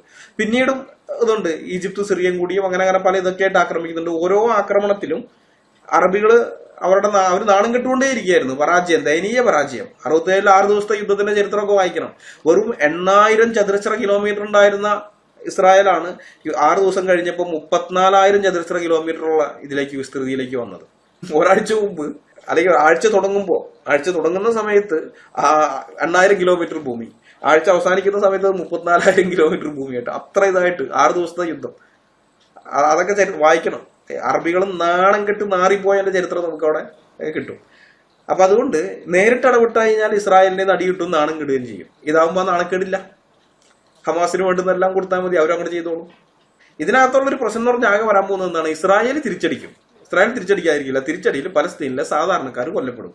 അത് ഈ അറബ് രാജ്യങ്ങളെ സംബന്ധിച്ച് ഒരു വിഷയമേ അല്ല, ഒരു വിഷയമല്ല. കാരണം ജൂതനുമായുള്ള ജിഹാദിൽ കൊല്ലപ്പെടുന്നതല്ലേ. അല്ലാഹു കൂടുതൽ കൂറികളെ കൊടുത്തോളും. സാധാരണഗതിയിൽ അങ്ങോട്ട് ചത്തുപോയതല്ലല്ലോ. യഹൂദനുമായിട്ടുള്ള ആ ജിഹാദിന്റെ ഭാഗമായിട്ട് യഹൂദന്റെ ആക്രമണത്തിൽ കൊല്ലപ്പെട്ടതാണ്. അന്ന് അനക്കിരിക്കട്ടെ 10 ഹൂറി കൂടുതൽ അള്ളാഹു ഹൂറി കൊടുക്കും. അത് ഈ പൊട്ടന്മാര് വിശ്വസിച്ച് ഷഹീദാകാൻ തയ്യാറായി നടക്കുകയുമാണ്. രക്തസാക്ഷികളാകാൻ ഒരു പടിയില്ലാതെ നടക്കുകയാണ്. അപ്പൊ എന്തൊക്കെ സംഭവിച്ചാലും ദ്വിരാഷ്ട്ര കരാർ നടപ്പാക്കാൻ ഹമാസോ PLOയോ അറബ് രാജ്യങ്ങളോ മുസ്ലിം രാഷ്ട്രങ്ങളോ ഒന്നും ഒരിക്കലും സമ്മതിക്കുകയില്ല.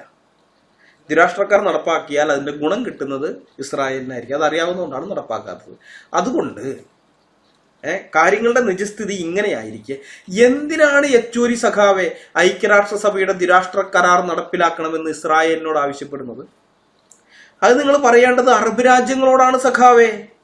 അറബ് രാജ്യങ്ങളോട് പറയണം, നിങ്ങൾ ഇനിയെങ്കിലും ഈ പലസ്തീനികളെ കൊലയ്ക്ക് കൊടുക്കാതെ ദ്വിരാഷ്ട്ര കരാർ അംഗീകരിക്കുക, ഇസ്രായേലിനെ ഒരു രാഷ്ട്രമായിട്ട് അംഗീകരിക്കുക.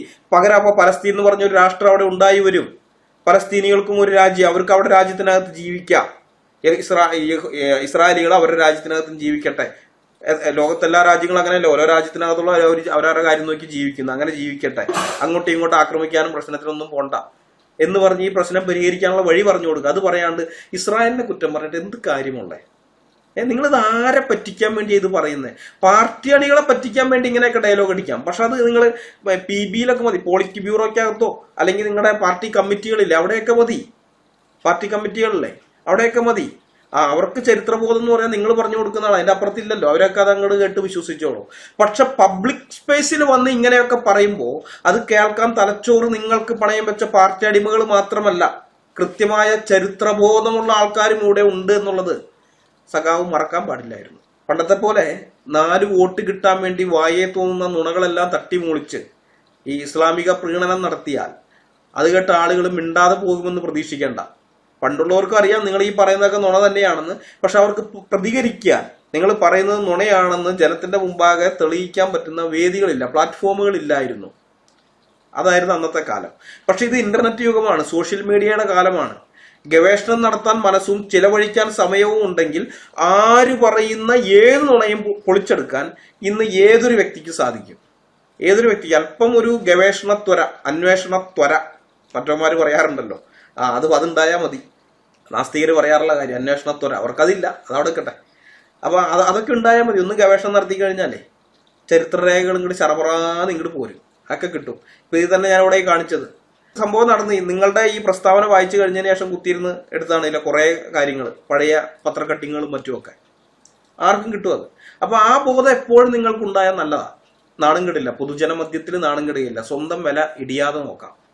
MA ബേബിയും ഇതുപോലെ തന്നെയുള്ള വിവരക്കേടുകളാണ് ഫേസ്ബുക്കിൽ എഴുതി വെച്ചിരിക്കുന്നത്.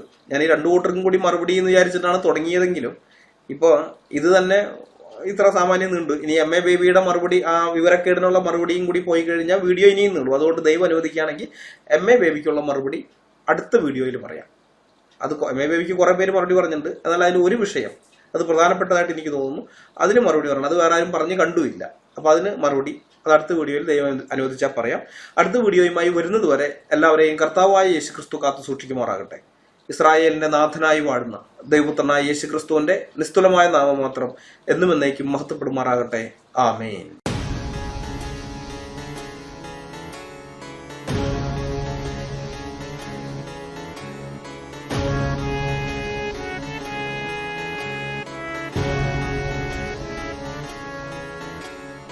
ജീവിച്ചാൽ ക്രിസ്തുവിനായി, പ്രവർത്തിച്ചാൽ ക്രിസ്തുവിനായി, മരിച്ചാൽ ക്രിസ്തുവിനായി.